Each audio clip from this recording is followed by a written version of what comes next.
Hello, everybody. Welcome to California High-Speed Rails Industry Update. What did you guys think of that networking we just had? Pretty good opportunities? Yeah, we got a thumbs up down here. Any more? All right, a couple. I like it. Well, we appreciate you making it out today. Happy to be here and to share some vital information, what's happening at High Speed Rail. So you'll see we have a really packed agenda. I'm going to go ahead and go through with the agenda right now just to kind of give you an idea of what to expect. First, I'll introduce myself. My name is Alice Rodriguez. I'm the Deputy Director of External Affairs. I see a lot of familiar faces, which I'm very pleased about. So welcome. Sit down, enjoy, relax, and hopefully we'll get you lots of information, but there also will be a Q&A session at the end. So let me go ahead and run through the agenda and let you know what to expect. I'll go through a few slides just to give you a project overview to update you on the latest. We'll hear from Brian Annis, who's going to give us an update on some project funding. Request for qualifications and request for proposal schedule will be Bill Casey. Then we'll have trainsets procurement, request for proposals, some discussion about that. Track and systems contracts as well. And then track and systems construction management contracts. So lots of information on lots of upcoming procurements. Then we're going to take a little bit of a break. When we have a break, we will be passing out, and maybe some of you have already seen, we have some forms for you to submit your questions. We're not going to be taking live questions from the audience. What we're going to do is ask that you write your questions down on those forms. If you didn't already see them, I know on the very first table when you walk out of this auditorium, on the left-hand side is our procurements table. You'll find those forms there and some pens. You should be able to submit your question. There's just a little form to fill out, and then you want to give that back to High Speed Rail staff. When we come back from the break, we'll continue with our presentations. We're going to hear from Christine Inouye, Merced and Bakersfield Extensions updates, Central Valley Stations update from Meg Cederoff. Then we're going to talk about the organizational conflicts of interest policy, our small business program overview. Then we'll do a community benefits agreement overview, all very important elements of any contract with the High Speed Rail Authority. So very good information for you to know and be prepared for.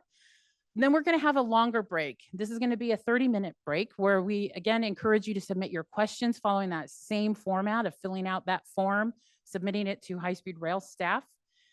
We will take that 30 minutes and go through those questions, get them organized, and then we will go through a Q&A session where we will try to answer as many of those questions as possible. And I'm going to give some little bit of housekeeping on those, on how we're going to run that in just a second. And then we'll just close it out with some closing remarks, and then we'll call it a day. Oh, sounds like a lot, huh? Let's get going. Don't want to keep you for too long. Okay, so again, some of the housekeeping around the Q&A. Normally, if you come to a pre-bid, you know that we don't allow for questions at the sessions. That's because we were talking about a very specific procurement. Because we're just giving you information about this kind of upcoming look-ahead schedule, we are going to do a session. So that will be held as part of the event, addressing written questions from you. We're going to ask you to write out those questions on the forms provided and then give them to authority staff in the atrium. That's the big area where you just were out there networking. Your questions will be reviewed and then answered by authority staff, by the appropriate staff person during the question and answer session towards the end of the program, or they'll be posted online. Please turn in all those questions during the breaks. We'll do our very best, make our very best attempt, but for questions that are not answered here today, the authority will make its best effort to respond to them in writing. All written questions regarding the industry update should be submitted by May 14th. And there's the email address there, capitalprocurement@hsr.ca.gov. So that means if maybe you leave here today and you think of another question that maybe wasn't addressed or something comes up, feel free to submit that question. You have until May 14th to do that. And we will then take that question and then post the answer online afterwards. And then that email address again is capitalprocurement@hsr.ca.gov. All right. All authority responses to questions will be posted on the Capital Procurement's webpage several weeks after the event. And just so you know too, I don't know that we have a link to it here because it's up on the screen, but just maybe you guys are familiar with our website. We have a lot of information. Every pre-bid, every procurement, everything is very open, transparent. All the documents are there, presentations from the past, videos from previous events like this that we've had are all on that website. If you go to hsr.ca.gov and select business opportunities, and then you'll see a whole section called procurements. And we've updated that and kind of gathered information because we know we have a lot of procurements that we've been through recently. and more coming up. So we've kind of reorganized that website to make it easier for you and your specialty areas to kind of find what you're looking for. But again, all that information is found online.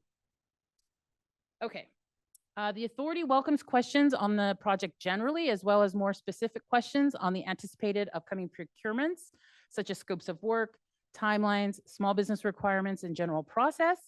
As a reminder, each of the anticipated upcoming procurements will have a pre-bid meeting, a small business workshop, and there's a full process for getting your questions answered for that as well at each of those pre-bids.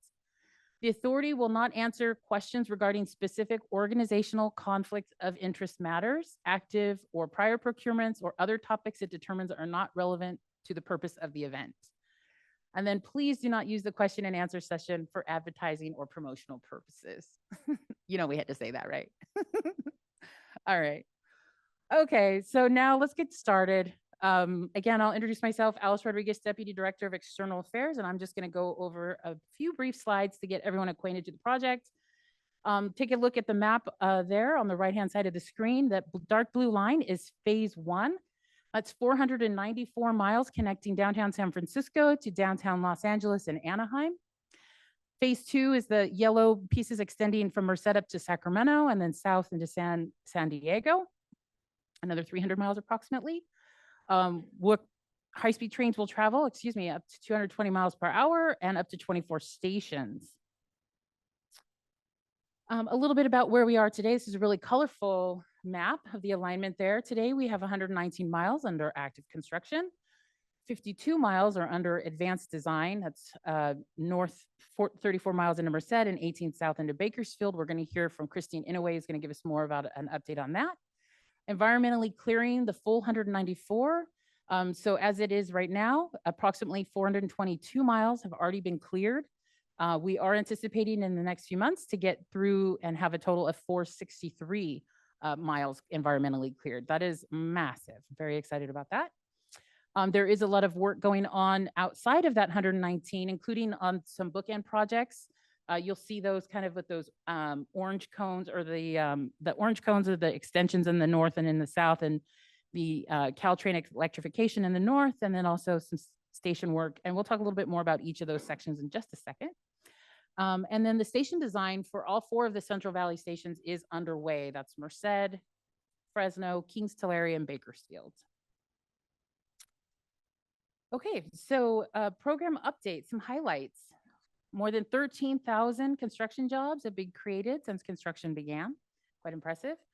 We do dispatch record numbers of workers daily, 25 active construction sites. That number changes as things complete and new projects come online.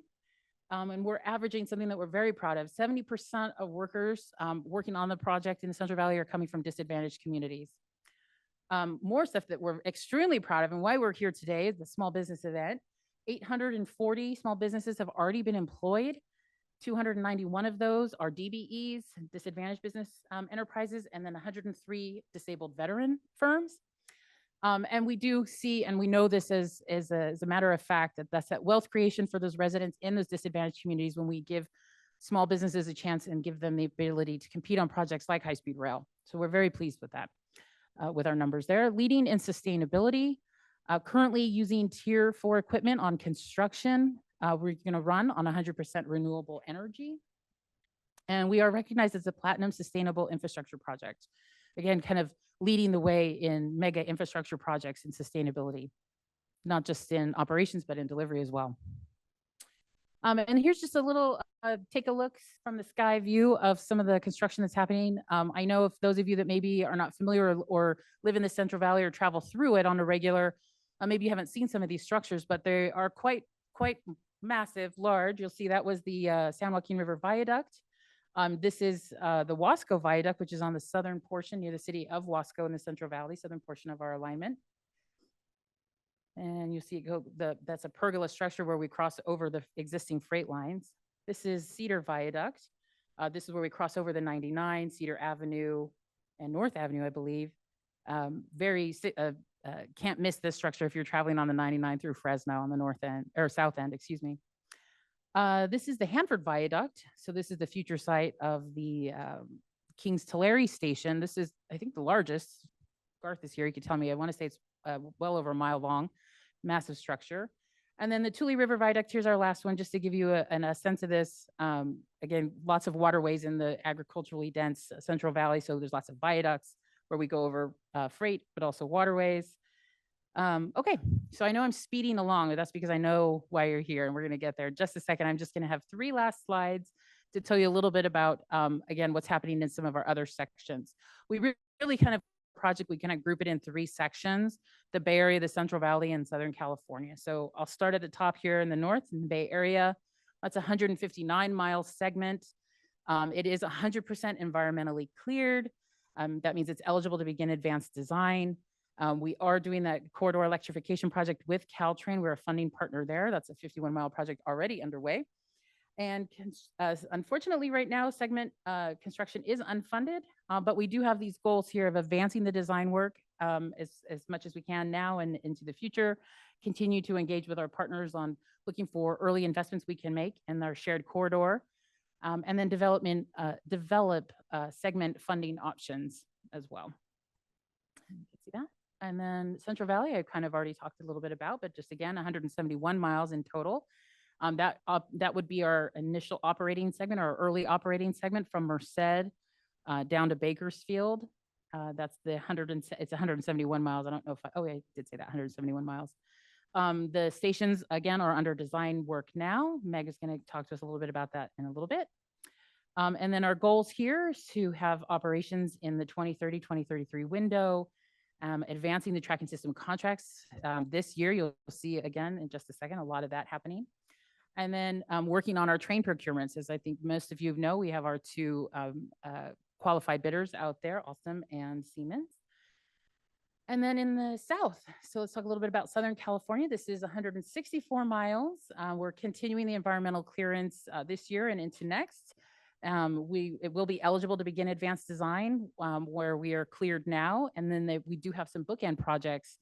Rosecrans Marquardt grade separation. This was one of the deadliest grade crossings between rail and vehicle and pedestrian. So there's a whole grade separation project that we're in partner with Metro with. And then the Link US project, also getting the line or the station at LA Union Station prepared for run-through tracks versus the stub end that it is now.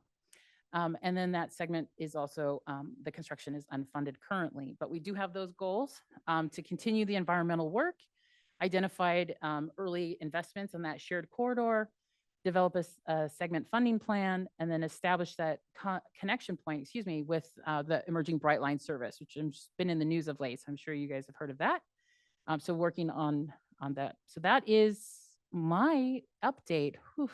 Okay, I've rushed through that. Hopefully, if you have any questions, we have a table out front. You can get through that. Let me go ahead and introduce Brian Annis, our Chief Financial Officer. He's going to go through some funding slides. Great. Thank you, Alice, and good afternoon, everyone. I'm the Chief Financial Officer at High Speed Rail, so I'm going to talk through our funding in about 3 slides and really cover the funding that we have already identified and available to our program, talk about our plans for obtaining additional funding, mostly through continued federal grant awards. And last, I'm going to talk a bit about how we manage our funding and our program, given the nature of our revenues. As you'll see as I go through this, the authority has been very successful in obtaining funding for the program. We have received major federal grants. We also have one-time state bond proceeds, and we have a revenue stream that comes from a climate reduction program called Cap and Trade, and we have a portion of that revenue through its statutory end date of 2030.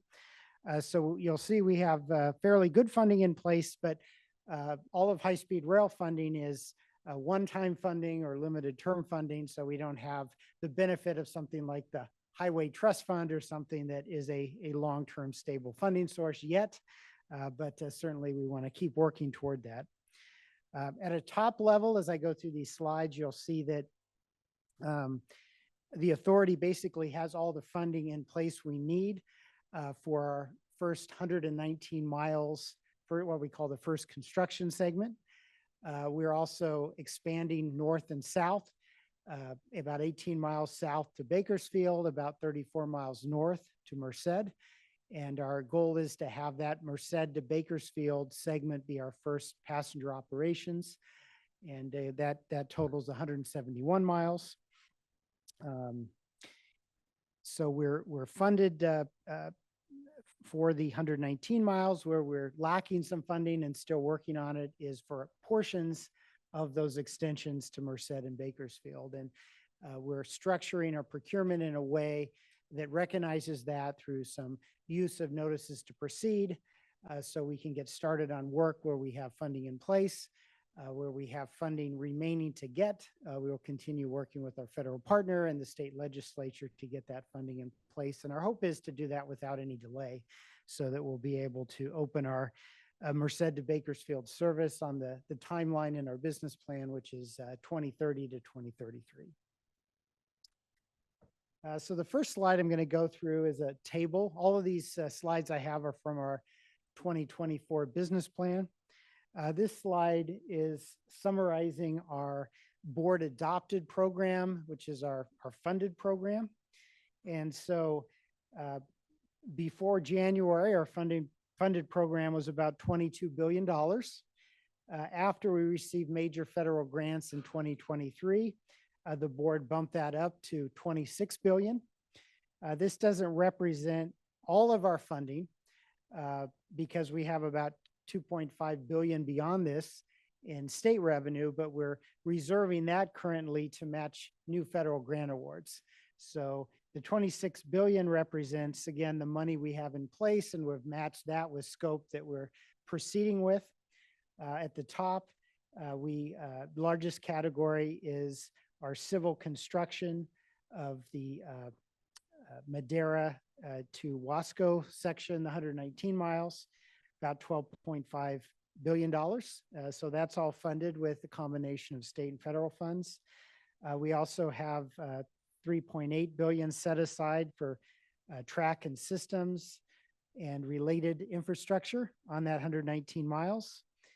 We have environmental cost for the whole phase one segment, program management and support, the bookend investments Alice mentioned in Southern California and the Bay Area, and then some various program contingencies and reserves.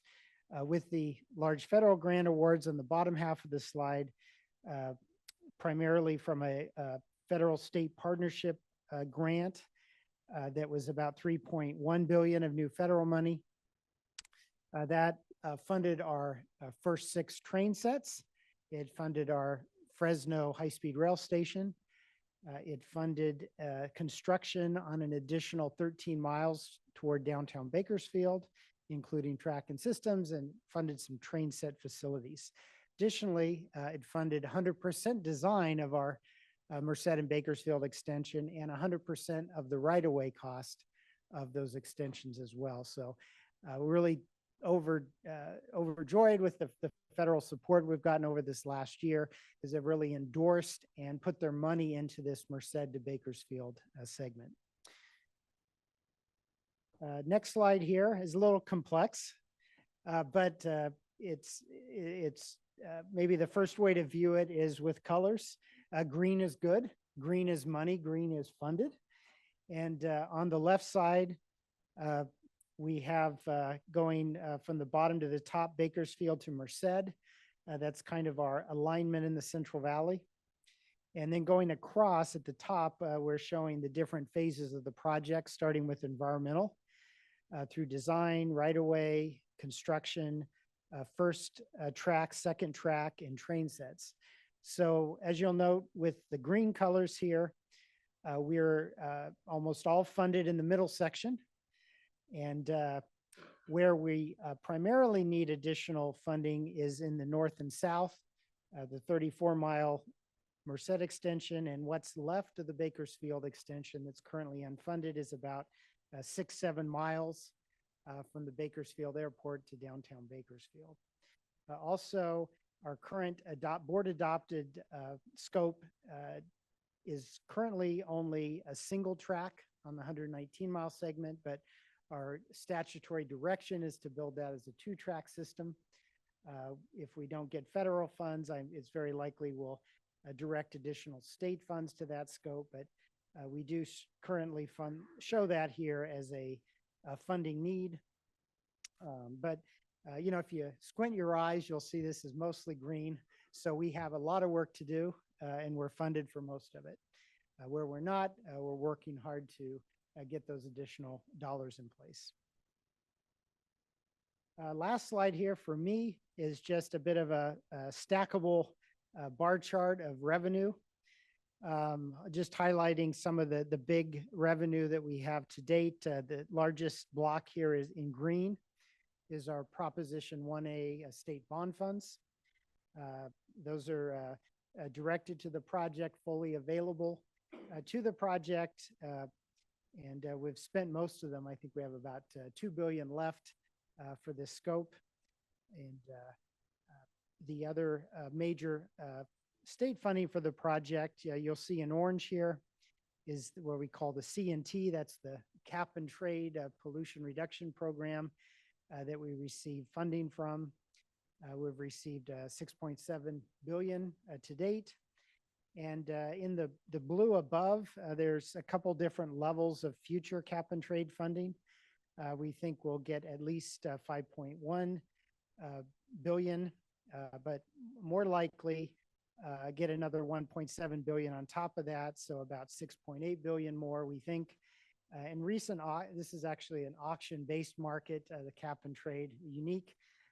So recent auctions have been coming in even higher. So we have that show here. It could be even higher.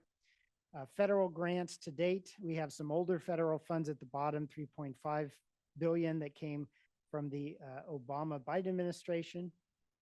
New federal funds in purple that come from the Biden-Harris administration.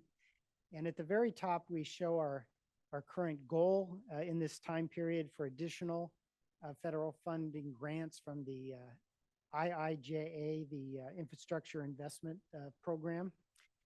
So we're targeting in this initial part of the program to bring in about 35.2 billion.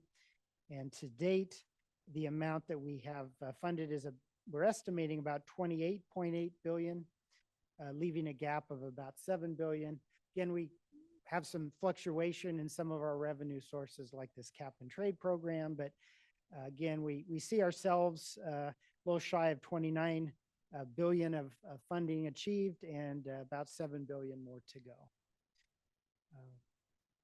So later, I'm going to stick around for the Q&A period. So if there's any questions, happy to drill down on more of our funding. But in addition to the slides here, if you want to take a look at our business plan, it's fairly prominent on our website, and we have a whole chapter 3 on funding. So there's a lot more information there. So next, it's my pleasure to introduce our Chief Operating Officer, Bill Casey. Bill comes to us with a lot of experience. One of the big projects being the east span of the San Francisco-Oakland Bay Bridge, which of course the Golden State Warriors have adopted as their team logo. So Bill, your work will be done here when there's a high-speed rail train on some professional team's jersey.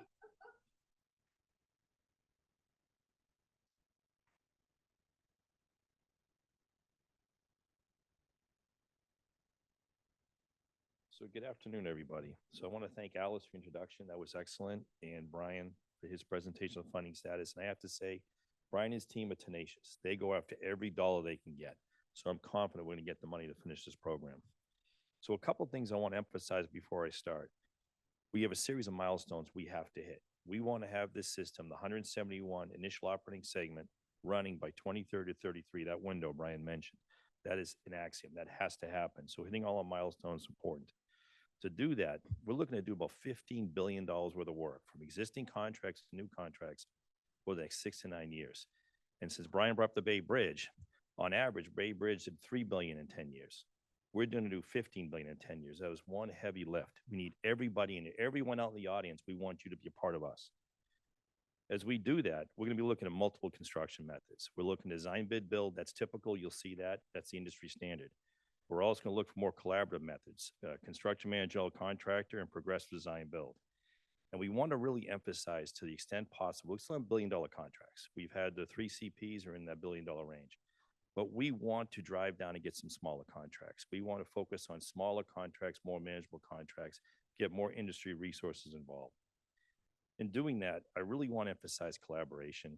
We are going to be very collaborative with all of you. We're in this together. We will work with everybody. We'll solve all our problems as one. And what we want to do is want you to work with us, want to work with us. We want to be your owner of choice. That's incredibly important to us. And I want to give you a vision of success. Money's a resource. That's how we get things done. That's the way the world works. A vision of success is scheduled commitments that we have the initial operating segment, the 171 miles from Merced to Bakersfield running in that schedule window between 2030 and 33, and quality. We want to achieve a quality standard of best in the nation. It's an aspirational goal. If you read our business plan, it's in there. We want to have best in the nation quality. We want to look at people, look at us as the model. So that's incredibly important to us. So having said all that, I want to introduce you to our delivery team. We have Bruce Armistead, Chief of Rail Operations. He's handling all the track design work and support contracts. He's not here today, so Dominic Rulins will be presenting for him. We have Meg Cedroth. She's in the back, in the far corner over there. There she is. She's the Director of Planning Sustainability. She's managing the station designs. Christine Inouye, our Chief Engineer of Strategic Delivery. She's over in the back as well. She's managing the extensions, MTEM and LGA, all the bridges, the abutments, the bankments, the culverts, everything to get ready for the track and systems work. And then our newest member is Ben Ruiz. He's sitting over here on the side here. He has just recently been promoted to a Director of Infrastructure Delivery. He will manage our construction program, all the rail construction contracts, station construction contracts, and the extension construction contracts. So that is our team. Now, having said that, this is our revised procurement strategy. So you've seen stuff out there before on the rail systems work. This will be posted online in the coming days. But this gives you the full picture of the rail track and systems procurements. We have the RESIS contract, our rail system engineering contract. That's Network Rail. That was already awarded. Everything that's shaded is awarded or in process. Everything that's in unshaded is coming. We have a design contract that we're working through the award process right now for the track and OCS design. We're going to have a construction manager's general contractor contract for the track and OCS work. That valued for the full 171 is $2 billion. Now, as Brian said, we don't have all the funding today. The green map showed you what funding was available. Quite a bit of it's there. We're going to issue that in NTPs for things like pre-construction services, early work packages, early material procurement, things like that, as areas of work become available and as funding becomes available. Then we're looking at 2 progressive design build contracts, one for systems and train control and one for traction power. That's because it's more supplier-driven designs. We want to bring the industry resource in to help us with those, to design those. And those are going to come before the CMGC contract. If you notice, they're going to be advertised later this year with the CMGC next year, because we want to get those design resources on board now. We want them working with the track and OCS designer, as well as the train manufacturers.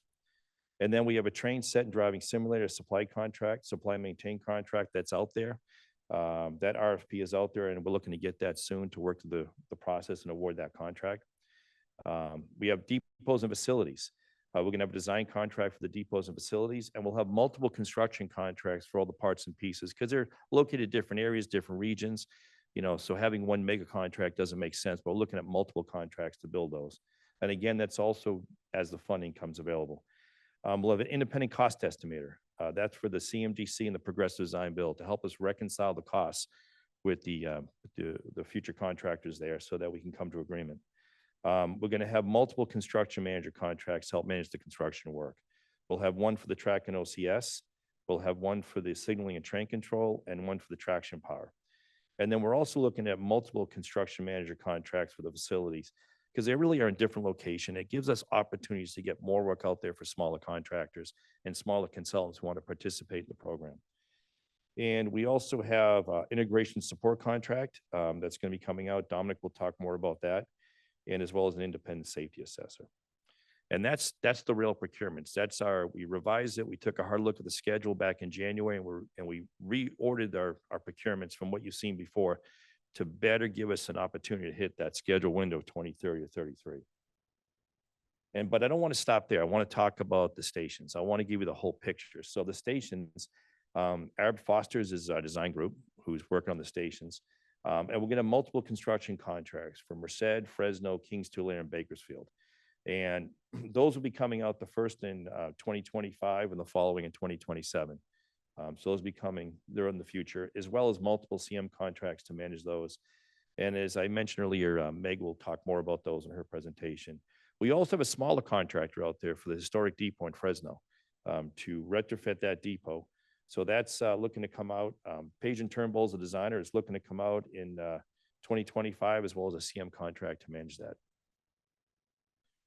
And then the extensions. These are out there. We're looking at 2026 for the first contracts to come out. But we want you to know what's coming. So they're in design. The Merced extension, Merced to Madera, that's 34 miles in the north. That's being done by Stantec. Bakersfield extension, 18 miles down into Bakersfield. That's being done by H&T Design. But we're anticipating multiple construction contracts and multiple CM contracts. We're working towards 30% design at the end of the year, and then we'll start defining what those contracts are and what they look like. But it's quite a bit of work. I mean, in the north, you're looking at $3 billion worth of work, and going down into Bakersfield, you're looking at about $2 billion. So there's a lot of work out there. And I said, our emphasis where possible is to get away from the $1 billion contracts. It's not entirely possible. There are some that are going to be large. But we want to get more work out there for more industry resources. Smaller businesses and things like that have been asking us, what are you doing to create smaller opportunities for us? So we're trying to do that. As well as we know we need everybody in this room to help us be successful. We cannot do it alone, and we can't do it just a couple people. Everybody's going to need it to make this work. So with that, I'm going to turn it over to Dominic, who's going to take you through the track and systems work.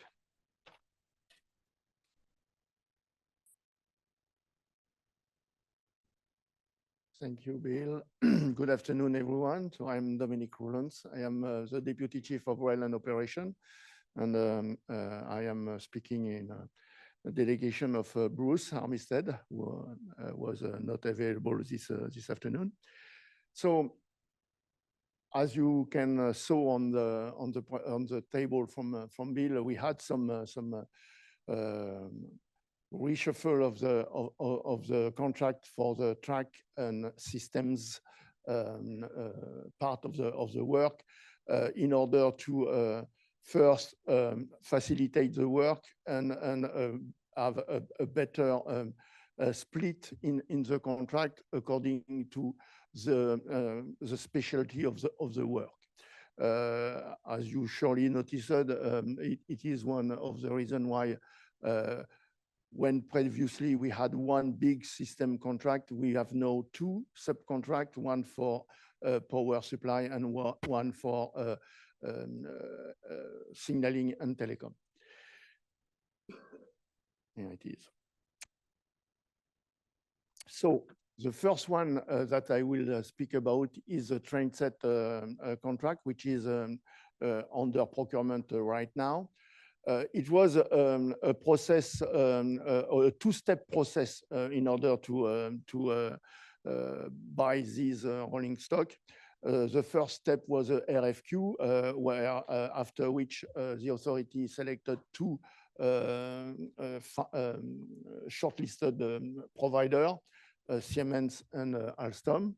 And we are now in the RFP phase, where the provider has to provide their technical proposition and, of course, the cost. You can see the date here. The authority evaluation team will be so first evaluate the procurement on the basis of the documentation, but for the RFP, a more important look will be down to the small business, where we want to have a very strict rule on the small business involvement on the contract, and there will be a scoring element in the choice for the small businesses.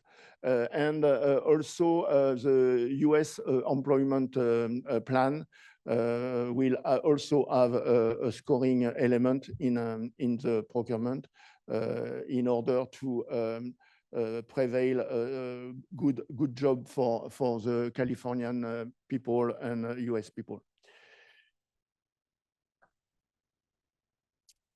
The train set request for the proposal is covering a procurement for 6 trains capable of 220 miles per hour, and that will be tested at 240 miles per hour.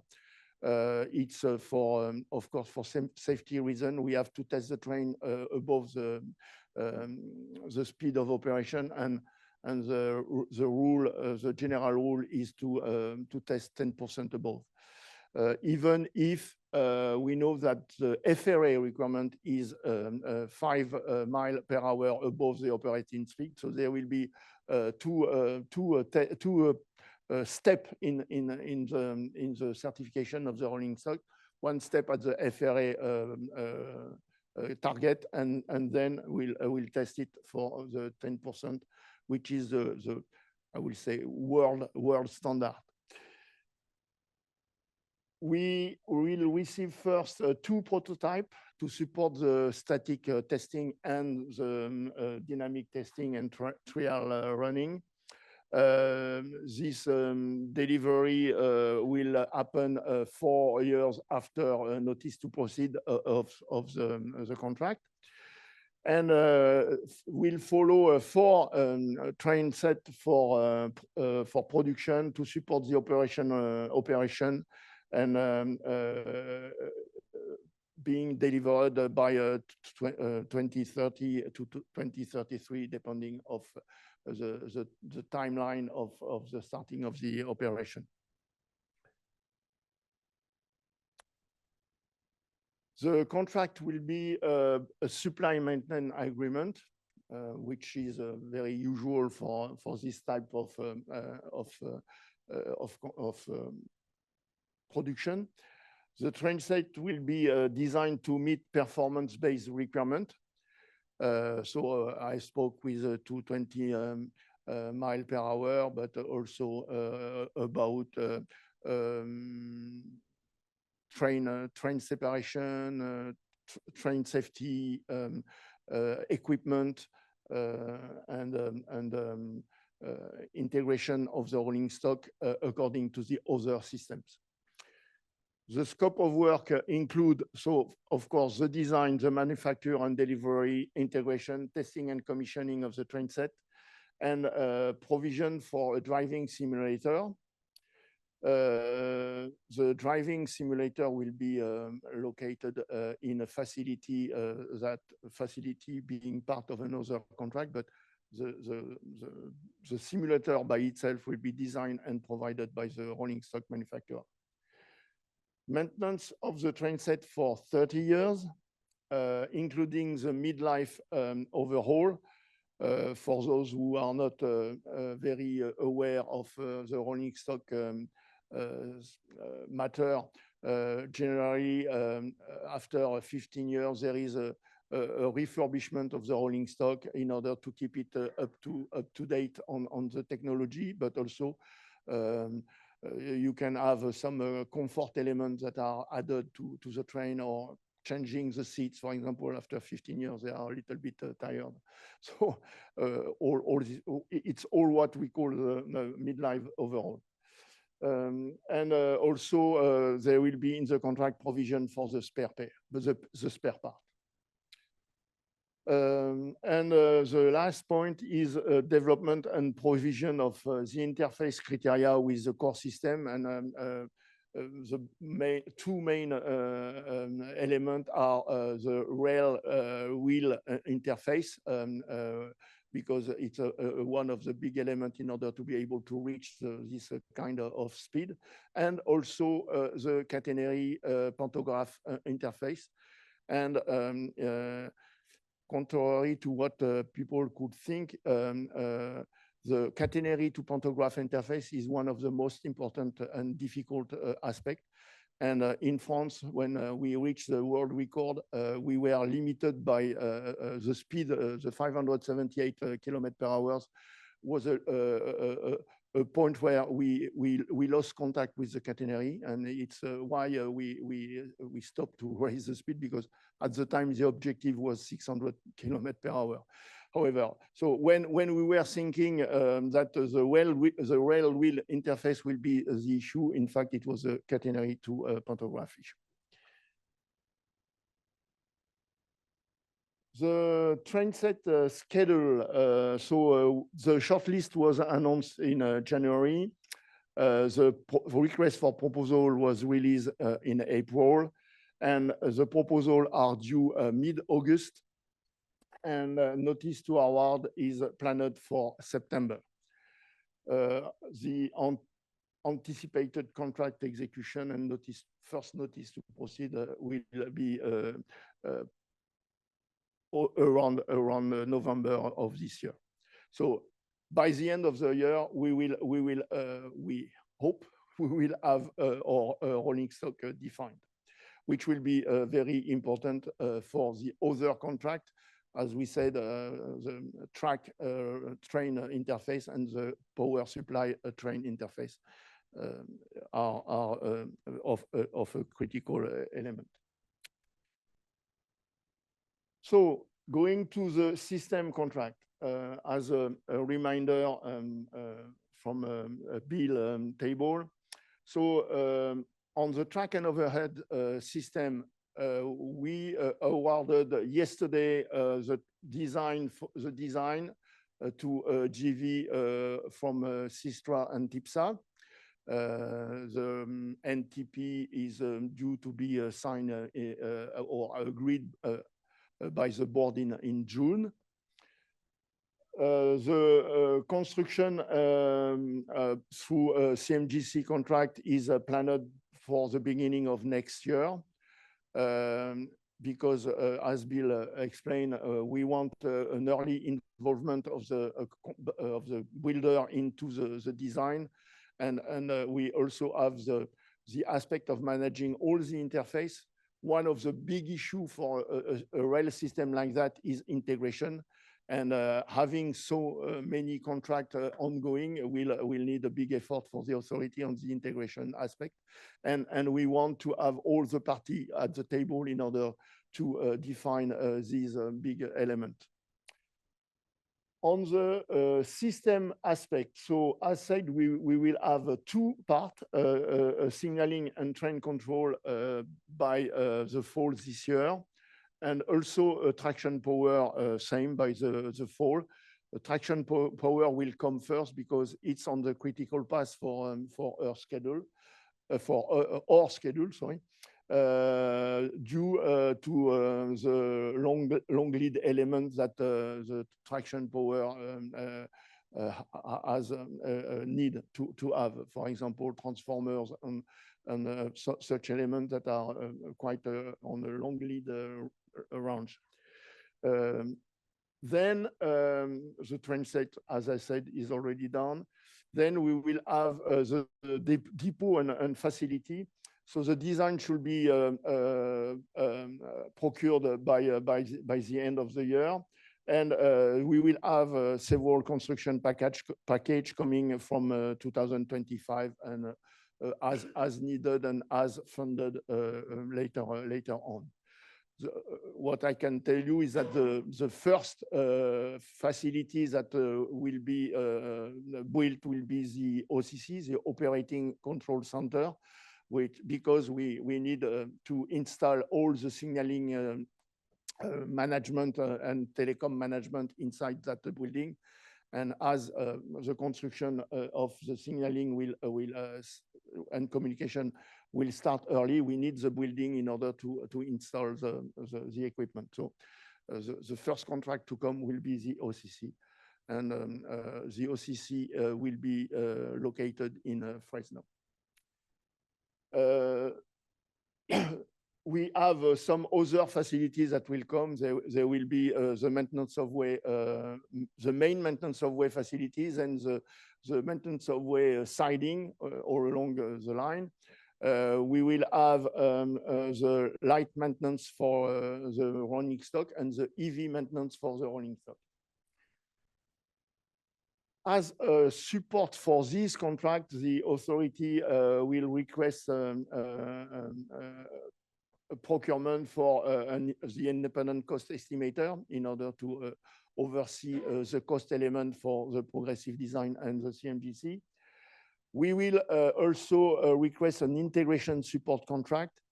And according the difference, according to what I presented to the industry last year in July, the integration contract will be limited to the requirement management because after discussion internally in the authority, managing the interface, managing the configuration management was a part that we wanted to manage by ourselves due to the difficulty that is involved by the numerous contracts that we will have. When the requirement management, it's a more monolithic thing, and we already have our requirement for that, how this requirement management is done through the IBM software doors. So it's only a matter to continue what is already started in the authority and to provide the workforce for the authority, because the requirement management is a task that is the most staff consuming, I would say. And the independent safety assessor procurement is ongoing. The proposals are due by May 14, I think. I'm looking to Rachel. May 14. So we are close to have a proposal from the industry, and we hope to release NTP by the summer. So track and overhead contract system, construction and a CMGC contract, to be short. So the construction, the contract will cover construction, testing, and initial maintenance of the track. So it will be installation of either a ballasted track or a direct fixation track, and it is the designer that will help us to define the type of track. What we can say is that, and what is already in the document, is that all the long viaducts are on a direct fixation system. For the rest, it will be defined by the design. So it is approximately 171 miles of route, which means 725 miles of rail, including the sidings, the facility, and so on. Sorry. We will need approximately 850,000 ties, 2.7 million tons of ballast, if ballasted track, and we will need approximately 80 switch units. The lowest speed for the switches will be 65 miles per hour in diverted route for the access to the station. It will be 80 miles per hour for the crossover. And we have a 6 set of very high-speed turnouts for the Y south between Merced and Madeira, where the speed of the turnouts in diverted direction will be 142 miles per hour. It is not common in US, but it is high-speed turnouts that are existing already in Europe, and we are discussing with the Federal Railroad Administration on the way to design and certify these kind of turnouts built in America. So following the Buy America Buy Act.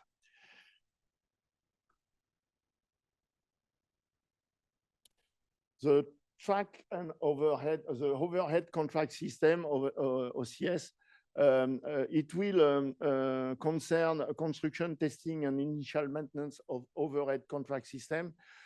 When we say overhead, when we say initial maintenance, for now, what we plan is a 5 years maintenance for the track and the OCS with a possibility of extension that we will discuss during the contract.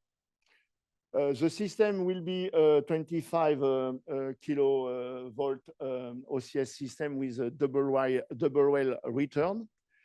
It's approximately 9,000 OCS pole, 800 miles of copper conductor for the OCS system, and remotely operated line-side OCS switches, and of course, a training facility that will be raised, a part of the facilities contract, in order to train the staff for this technology. So it will be, as said, progressive design build. The design, construction, and testing commissioning will include 6 traction power substation, 6 midpoint switching station, and 44 paralleling station. These paralleling stations are a static frequency converter at traction power, gas insulated switchgear, protection relay and transformers, supervisory control and data acquisition system called SCADA, fences and equipment foundation and enclosure, all containment and access work.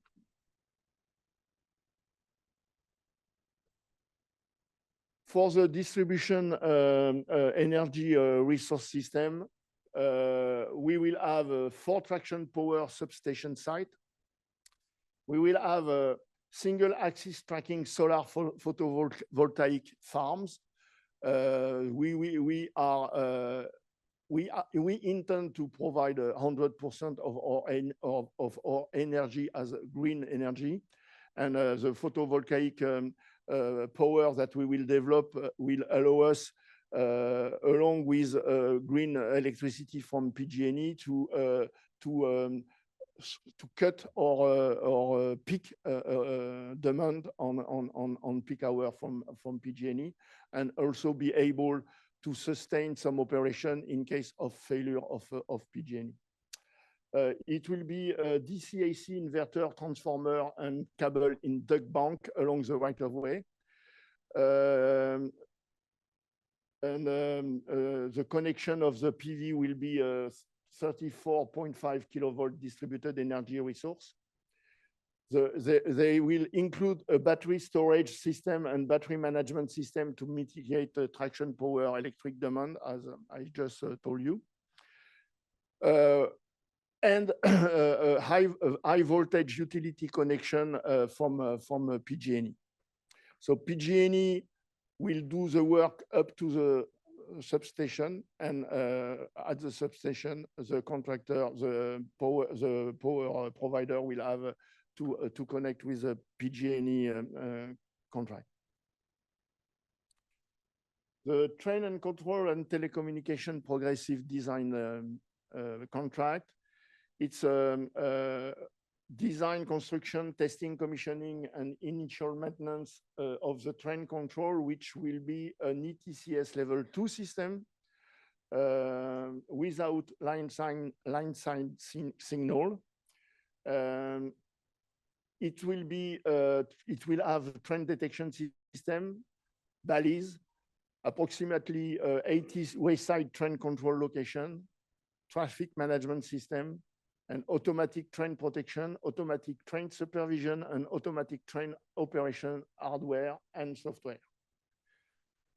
One aspect of that system, it has above the fact that it needs to be ETCS level 2, it will have to meet the PTC requirement from FRA.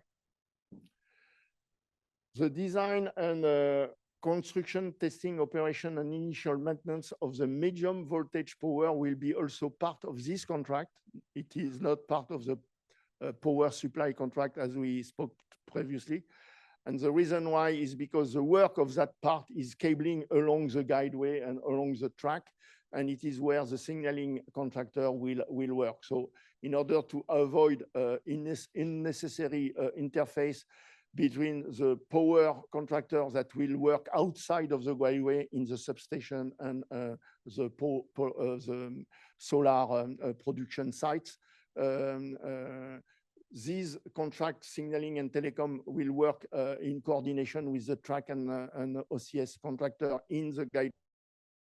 They will lay all the cabling that will be necessary for substation, station, wayside building, and switches and OCS systems.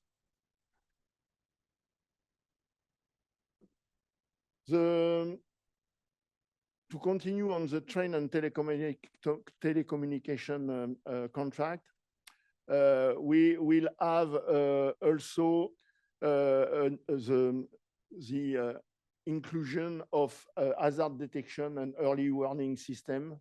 It's about earthquake detection, high wind detection, flood detection, all these aspects that are essential for train operation safety. There will be a station management system, of course, for bringing the train to the platform and managing passenger information and signaling on the platform. Infrastructure control. So you all know that California, for example, has an issue with the subsidence. So we will have to control and survey all ground settlement in order to maintain the track alignment.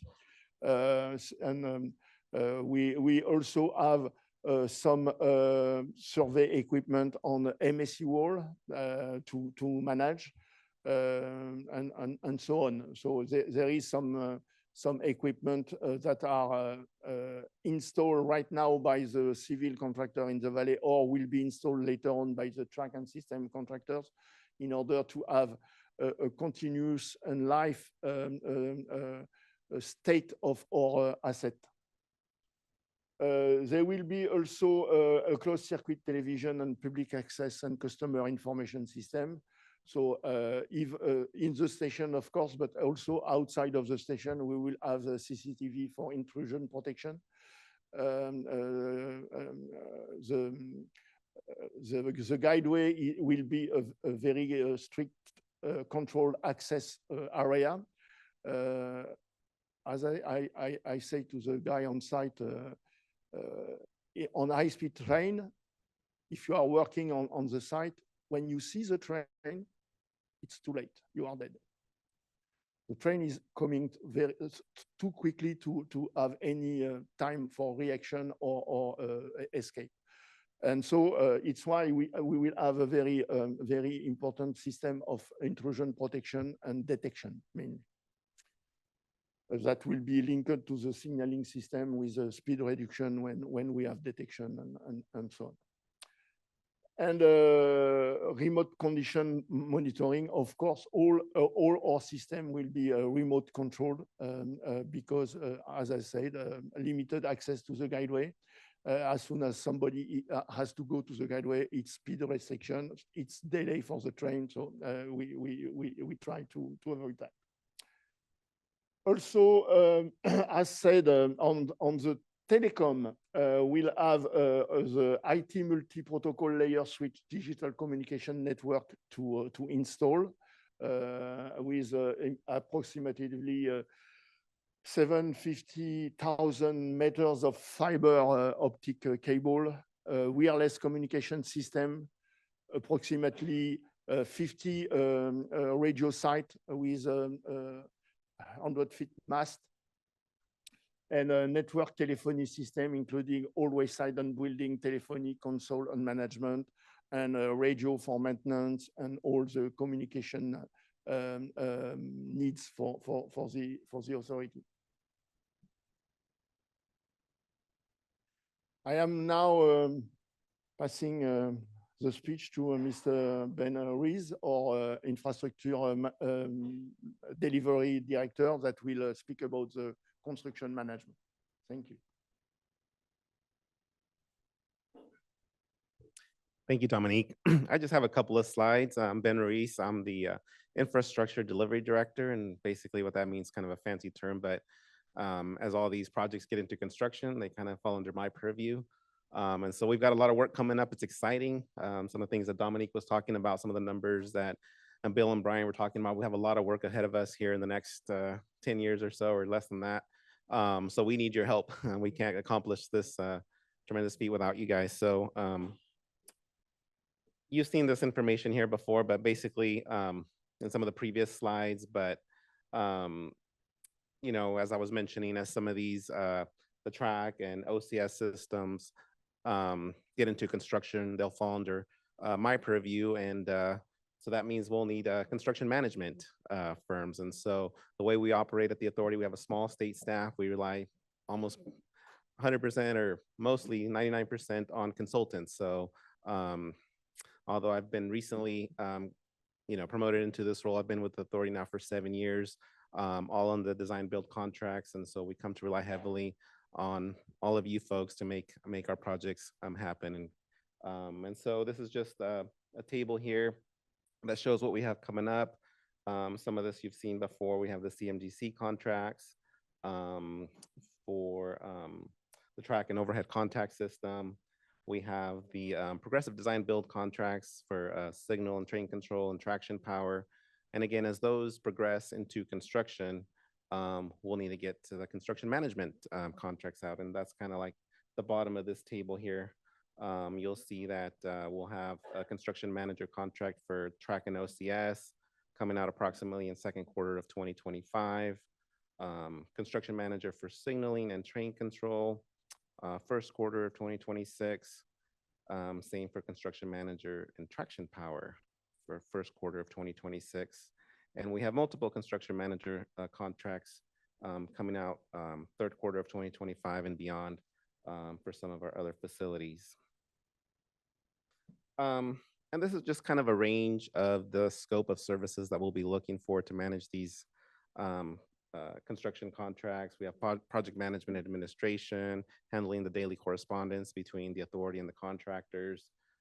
Quality is a big thing, as our CEO mentioned. That's one of our goals for success or measures for success is construction quality. And you'll see on here that we also have construction oversight and inspection. So that's one of the things we're really heavily focused on is construction quality. So we'll be looking for folks with expertise and experience and overseeing construction, but also inspection and testing. So that's going to be a big focus for us. Of course, we'll need some engineering oversight. So we'll have some specialized expertise that we'll be looking for, especially as we get into the track and overhead contact systems. We'll be looking for some specialized expertise there to help us oversee those construction contracts. Environmental is always something that we have to keep an eye on, make sure we're in compliance with our permits and an environmental document. And of course, you know, as we're making a new path across the valley and across the state, we have third parties that get impacted. And so we have folks on our construction management contracts currently that help us with some of our third party coordination. And of course, public outreach is important as well. Let people know what we're doing, what's coming up. And so these are basically the range of services that we're looking for. As I mentioned, I've been on the program now for 7 years. And one of the things that I've learned, and that's so important, and it's important for us, is collaboration and teamwork. You know, with the amount of work that we have coming up, we're really looking forward to making it a collaborative environment. I think you do that by building trust. That's one of the things I've learned. There's always going to be conflict and challenges, but the key for me, I think, is just in our investment in people. That includes our state staff, but also our consultant staff and our contractors. And building that trust is so important to getting past those challenges. And I think once you develop that trust, you can create an environment of collaboration and teamwork. So I know that's what our commitment is from our executives, and that's my commitment as well. We're looking to create a collaborative environment where we can work together and get this project to the finish line. So thank you. Okay, thank you. So a couple of announcements before we head off into a break. One, we are trying to make it a little cooler in here. We're working on that. So if you haven't already felt it, we are working with DGS to help cool down the room a little bit. So we are going to take a 10-minute break, but before I do, I'm going to say, Bill, ask and you shall receive. The chart that you mentioned and you displayed on your slides is now up on our website. So it looks a little funny on the cell phone. I know I was just checking it while I was back there, just because it's a lot of data. So when you get back to your offices, feel free to take a look at that or look at it on your cell phone. But if you have any questions, I'm going to talk about the form in just a second. But I'm just going to tell you that chart, which is really valuable information on some timelines and things that Bill went through.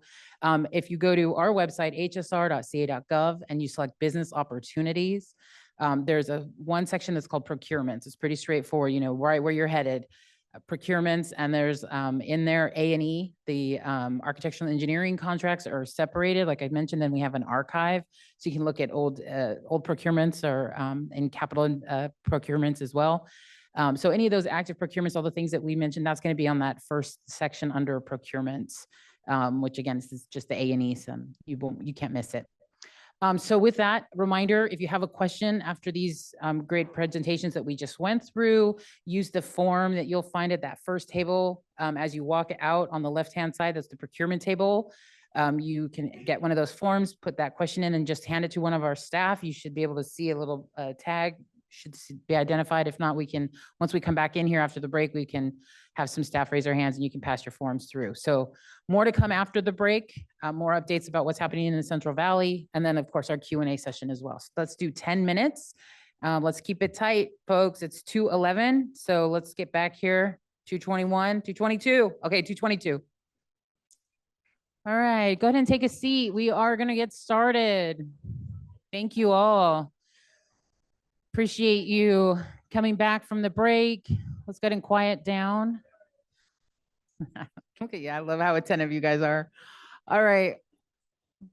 Let's see, side conversations in the aisles. Let's go ahead and pull those either out of the room or grab a seat for us. That'd be great. We'd appreciate it. Okay, welcome back from the break. Hopefully some of you were able to get your questions written down and submitted to the table out in the atrium. That table will still be there. So if you need to, and we're going to take another break in just a little bit once we get through these presentations where you'll have the opportunity to submit those, but make sure you submit them quickly after the break so that we can make sure we account for them and hopefully get them in the list, those that we're able to answer here. I did want to make another announcement because I know I mentioned that the questions and answers will be posted to the website, but I just wanted to make sure that all of you knew that today's PowerPoint will also be listed on the website in the next day or two. Again, hsr.ca.gov, business opportunities, procurements, you're going to see that there. So everything that you saw today on the PowerPoint will be listed there, along with a video of today's presentation as well. So I know some of you were taking pictures and videos, and you are more than welcome to do that. Encourage you to do any of that you'd like, but just know that we got you covered. You will be able in the next day or two to download a video of this whole presentation along with the PowerPoint. So okay, with that, let's go ahead and keep it moving. Did I get everything I needed to? I think so, looking at the team. All right, let's go ahead and introduce Christine Inouye. She's our Chief Engineer of Strategic Delivery, and like I said, she's going to give us an update on the Merced and Bakersfield extensions. Christine.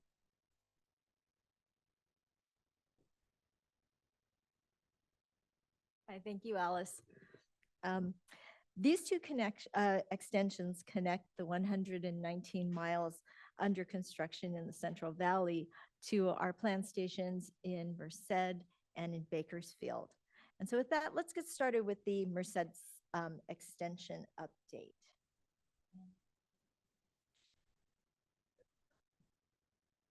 Got it. The Merced extension is approximately 34 miles long in Merced and Madera counties. The alignment begins at the elevated intermodal station in downtown Merced. It then continues south through the Central Valley Y, ending at Avenue 19 in Madera. There are 40 structures in this section, mostly cast in place and some precast. Bridges cross over Miles Creek, Owens Creek, and Doe Slough.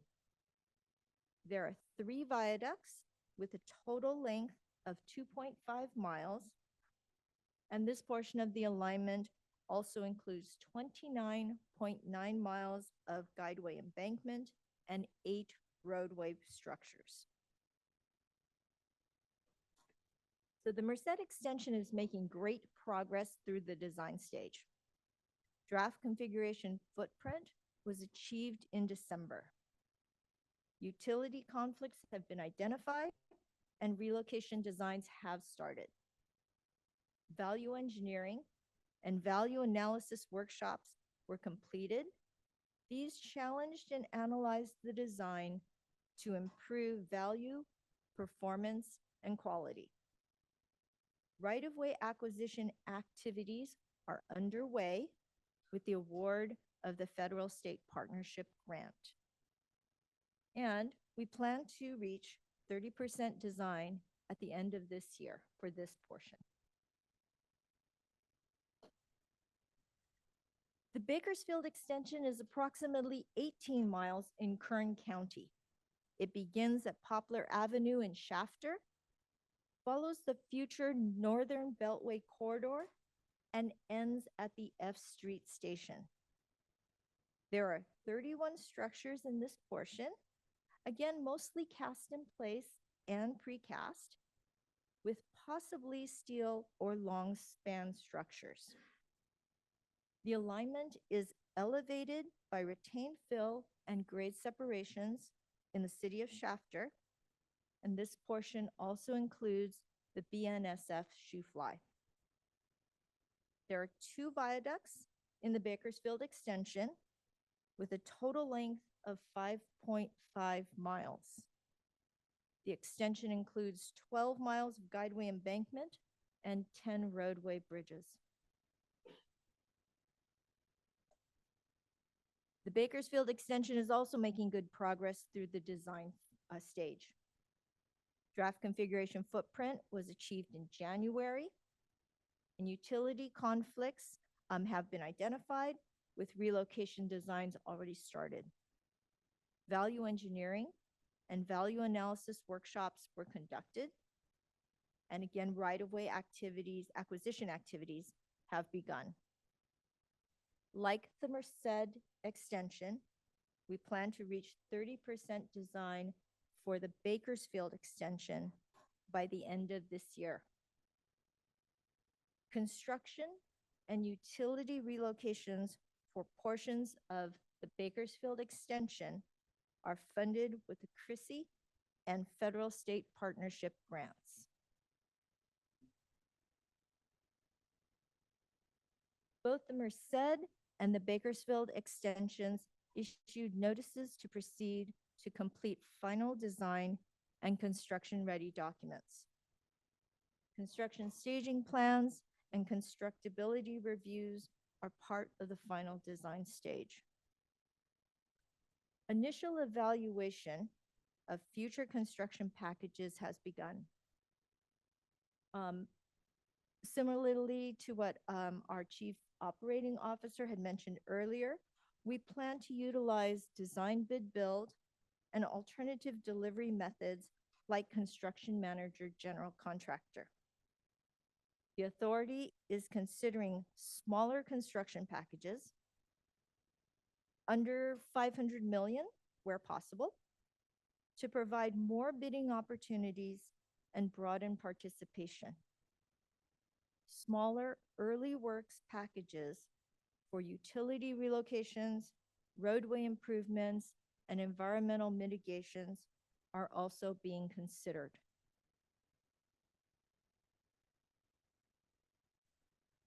Multiple construction packages are anticipated for both the Merced extension and for the Bakersfield extension. Additionally, multiple construction management contracts are anticipated to assist the authority in the construction stage. Request for qualifications, request for proposals, and/or bid advertisements for these contracts are planned as early as Q1 and Q2 of 2026. So with that, now I'd like to introduce Margaret Cedoroff, our Director of Planning and Sustainability, to provide an update on the Central Valley Station. So thank you, and Margaret. Good afternoon, everyone. I am very pleased to speak with you this afternoon and walk you through our Central Valley stations. As you were made aware in our initial presentation today, we have 4 stations in the Central Valley to make up an operating segment between Merced and Bakersfield. So as you can see on this slide, all of our stations are going to be composed of a common set of elements that make up the station. This includes things like the superstructure, which is a viaduct on which 3 of the stations sit, as well as a canopy that's either integrated into that viaduct or, in the case of Fresno, into the groundworks and the surrounding substructure and platforms. We also include common elements within the station, such as vertical circulation and a station envelope, so that we do have portions of the station that are climate controlled and very comfortable for the passengers. And we will also be looking at, in 2 of the stations, Merced and Fresno, making sure we have a pedestrian bridge over the Union Pacific, as well as our own right-of-way as well, which introduces a lot of safety and comfort for our passengers. Going into a little bit more detail here, you can see we have a canopy planned for each of the 4 stations. That canopy will be common across all of the 4 stations. For the authority, that means it serves as a common identifier for people to really understand where it is when you're in the city of Fresno, Merced, Hanford, or Visalia, or Bakersfield, where you go to get on the high-speed rail station. So that canopy will be consistent. We also have other common consistent elements across all of the 4 stations, which are currently in design by a joint venture of Foster and Partners and Arup. The viaduct is a very critical part of the station in 3 of the stations because it really comprises the ceiling and the walls. The columns provide the walls for the station itself. You can see here, this is a conceptual rendering of the Merced station. You'll see that the viaduct is serving as that interior space or station space for our passengers with the trackway up above. This view of the Fresno station, again, these are just concept level renderings. The team has finished their concept development work. We reviewed that with our board back in February. We've now initiated schematic design, which will be closing at the end of this year. That's kind of a 30% set of design drawings, and then we'll move into final design from there. But what I love about this rendering, what's very helpful to see, is that we are, of course, planning a great deal of vertical circulation so that it is comfortable for passengers to move from, in this instance, the downtown side of the Fresno station into a shaded environment that comprises the actual station site itself. I think the other element to draw your attention to on this rendering, and as you know, these are early concepts. We had quite a bit of public engagement last week with the communities across the Central Valley. I think we are all very familiar that when you go to a series of community meetings and have a blank sheet of paper, people wonder what you're designing. But if you provide them a rendering and a concept to react to, we actually start to get a little bit more interest and a little bit more feedback that is meaningful and helpful as we move into the design process. This shows you a cross-section of that Fresno station. So you can see moving from what many of you know as the downtown side of Fresno, then across through the station in Fresno uniquely sits on a concourse level that is then shaded by the train shed canopy and serves as the means of moving not just the public across from the downtown side to the Chinatown side of Fresno, but also allows our passengers to make that free movement from the northbound tracks to the southbound tracks. The other important element in Fresno is that it does have 2 sides, the Fresno downtown side as well as the Chinatown side, and the investment of the station is equitable on both sides of those tracks.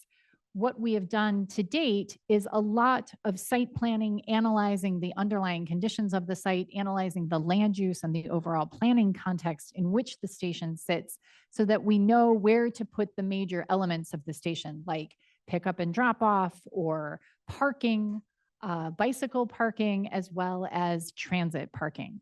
So all of that comprises the station. It will be composed of multiple types of construction, including both horizontal civil construction as well as that vertical construction of the station itself.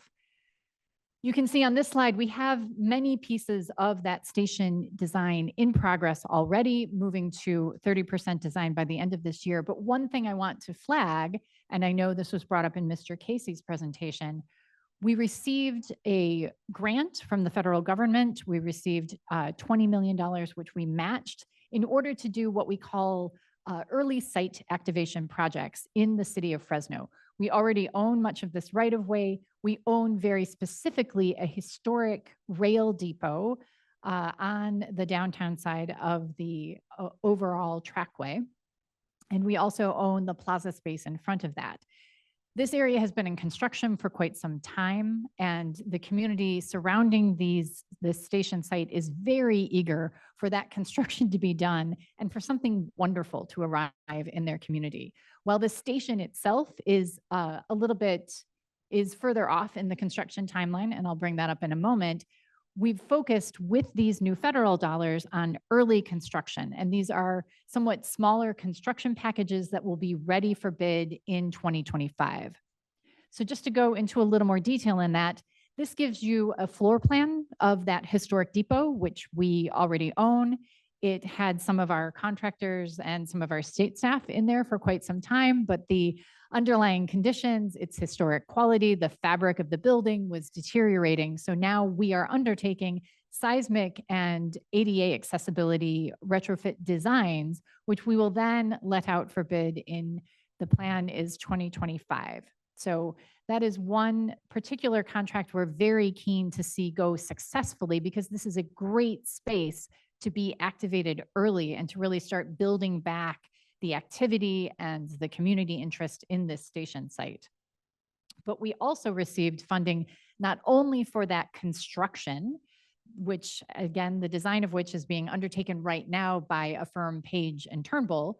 So we have the construction dollars teed up and are looking at that work to begin in, construction in 2026, probably will go out for bid in 2025. This is a view of that historic depot. It is in need of some care and attention. In front of it, we have dollars for a plaza.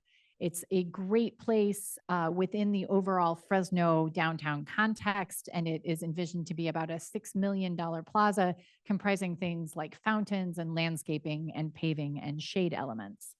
We also, before I move on to Merced, have a very important plaza on the Chinatown side as well. This is a community that has historically been underinvested and redlined. It was literally on the wrong side of the tracks. And so it's important to us to make sure these early investments are really helping to provide that community with a tangible benefit. So we've looked at the overall layout of the station site and are working to identify a place to do a zero emissions vehicle multimodal mobility hub. So looking at things like electric vehicle charging for all scales of mobility, from a scooter all the way through kind of your classic 40-foot city bus. And again, some shading elements, seating elements, your typical kind of plaza design elements as well. And that is also in the process of final design, and we'll be looking to execute that bid in 2025. I'll just touch on the other 3 stations in the overall Merced to Bakersfield corridor. This gives you a cross-section of the Merced station. Its context is slightly different in that to get our passengers from the downtown side of Merced, we need to take them up and over the UP alignment so that they can enter either directly onto a platform or go down and into the station into a different platform, and also maintain that sense of connectivity or allow the station to be used as a bridge for the community. What is also unique about the Merced station is that this is the only place on our early operating segment, that Merced to Bakersfield corridor, where we integrate with other rail properties. So you can see in this diagram that we are designing not just high-speed rail viaduct and trackway, but a platform that can be shared with the San Joaquin Joint Powers Authority San Joaquin service. So Someday we can jump on a train here in Sacramento, go down to Merced, and just walk across a platform to a high-speed rail train that will whisk us down to Bakersfield. Along the way, we can stop in Kings Tulare, which is our only station that is more of a regional catchment station. You can see here the overall site context is slightly different because it does have a much higher mode share relative to access by automobiles, but we're also in active planning work with the surrounding transit providers to make sure it is a good, high-quality transit node. This is a cross-section of Kings Tulare. That viaduct is already in construction. That is in our CP23 alignment. That is the Hanford Viaduct, which many of you may be familiar with. The team of Foster and Partners and Arup is working to complete the platforms and platform structures to integrate into that viaduct. This is just a little bit of a rendering of what we envision as the surrounding context. We also do plan for, a good shaded plaza, a place for the community to come and recreate, and a really comfortable place for you to get on the train.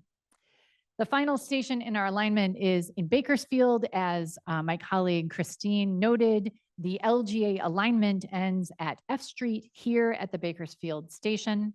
You can see the station is centered on that 60-foot tall viaduct. This allows us quite an opportunity to use the viaduct across the site as more of a shade structure. We are required to build a bikeway from the regional bike network into and across the site.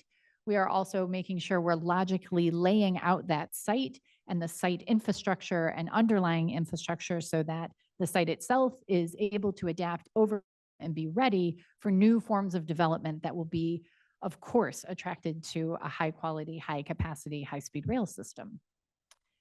This is a view of that Bakersfield viaduct.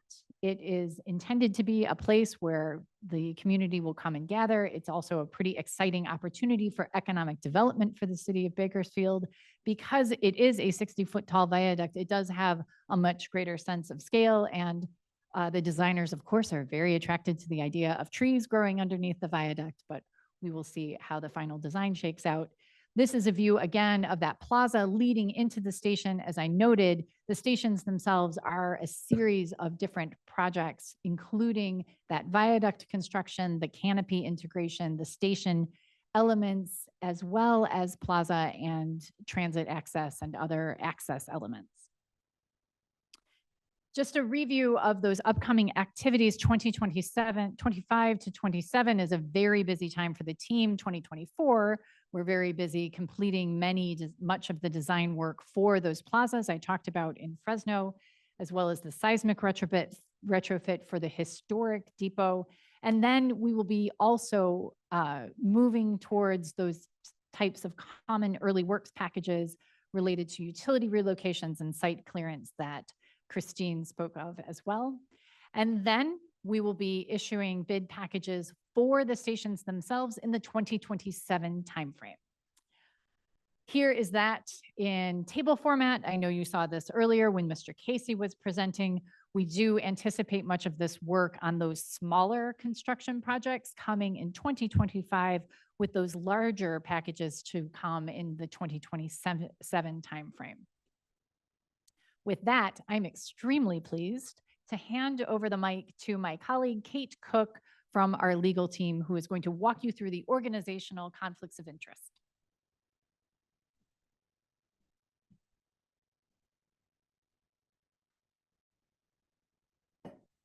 Thank you, Meg. I think I drew the short straw, getting to follow stations with organizational conflicts.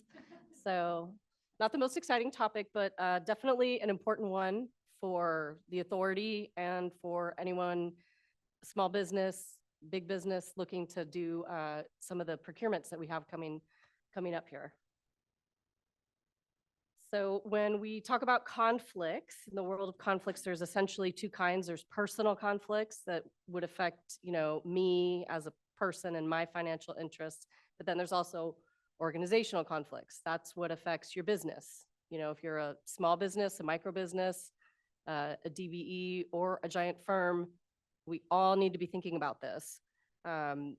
basically any firm, whatever the size, that wants to enter business with the authority and work on one of our contracts, including as a sub on some of the primes, needs to comply with our organizational conflicts policy. We have this policy for several reasons. The FRA told us we had to. We have grants with them. They give us a lot of money, and then they sign agreements with us. And one of the main things in all of those agreements is you need to have this policy. And they do that for the same reason that there's regs and laws on it. It promotes fairness. It promotes transparency in procurements. You know, it helps everyone be assured there's a level playing field. No one has an unfair advantage. And so that's our goal, is to maximize competition. So following all of the rules in the policy can help everyone do that. So what is an organizational conflict? Basically, it's any circumstance that a business may have, you know, a contractual relationship it has, a business relationship, you know, other work it has, that could do basically one of two things. One, it creates an impairment. It renders that firm unable to be objective in their work and operate in the best interest of the authority instead of their own financial interest.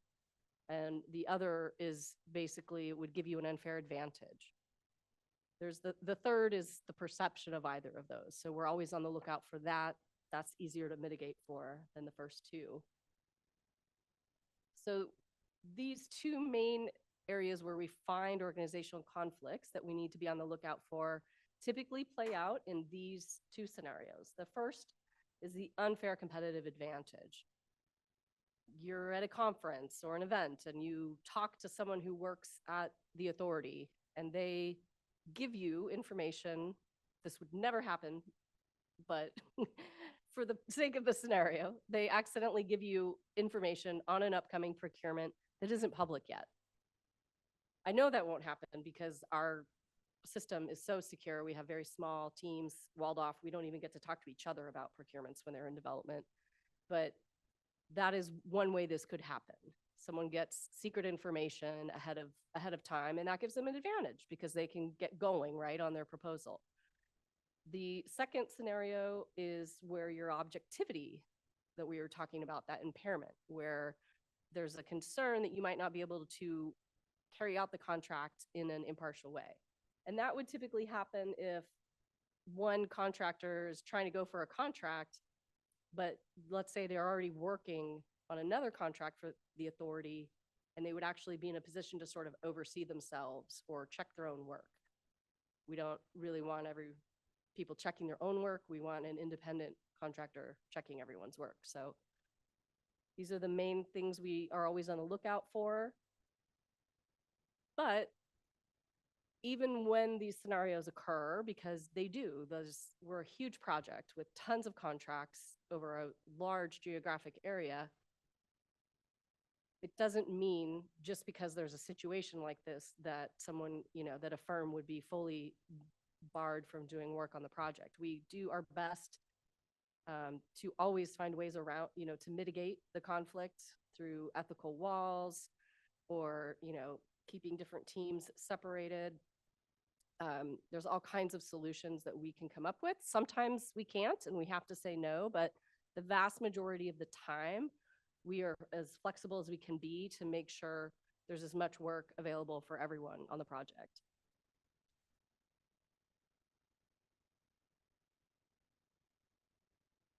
So in the spirit of that flexibility, when we do recognize a conflict, the policy lays out factors that we're required to go through to sort of gauge the seriousness of the conflict, the likelihood of it happening, and if we can, you know, implement those mitigations to create a solution so that you can bid on the contract, but perhaps you need to bid as a sub and not be a prime, or perhaps you need to not work on just this one chunk of work up here because you're already doing work on the underlying contract for that. So we're very creative with our solutions. And I think the overall thing I want everyone to try to understand is when we talk about these conflicts, everyone gets nervous and They want to get a clearance letter. And sometimes if we tell them no at first, or we're trying to gather information, there's a misunderstanding that it has to do with, oh, well, we would never do that. Our firm would never do that. We've never done that. And it's never about that. Conflicts generally are not about whether your organization is good or bad, or a person is good or bad. It's just about avoiding the situation entirely to begin with, so that there's never a question brought into anything and we can just keep running the business smoothly. So this is a very long web address. I will tell you, if you need to look for our conflicts policy, just go to our homepage and in the search, just put OCOI, or just write organizational conflicts, and it'll take you right to the link with the policy and the introduction page. And the policy's in there.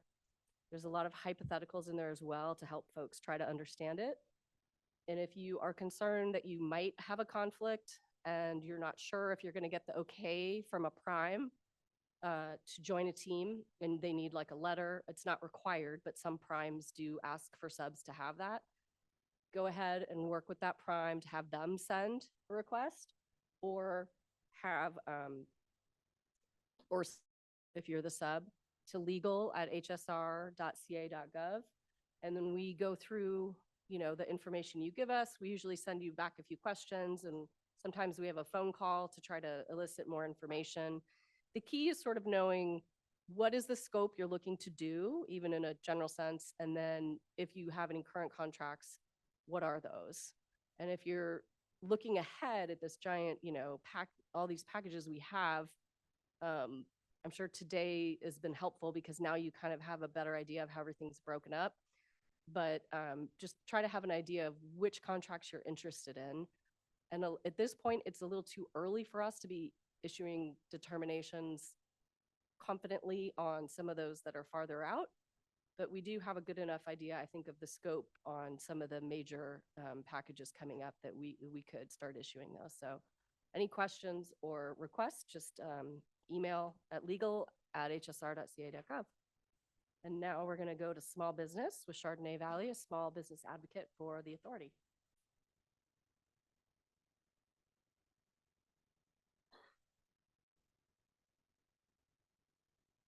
Good afternoon, everyone. I am Chardonnay Valley, and I'm the small business advocate, and I oversee the small business program.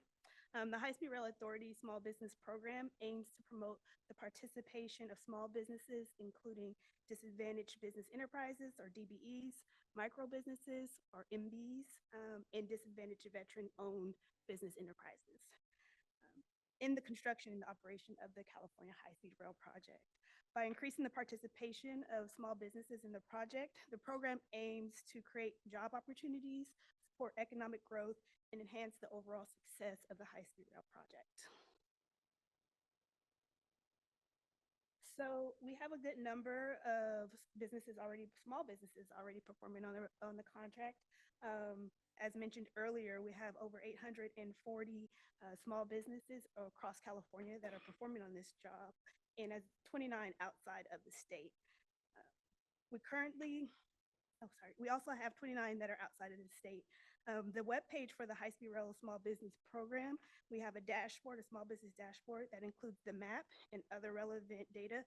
The dashboard tracks our program goals and small business and diverse business participation, and it features an array of user-friendly visual and graphical data that includes the total dollars, and this information is regularly updated to reflect the latest publicly available information.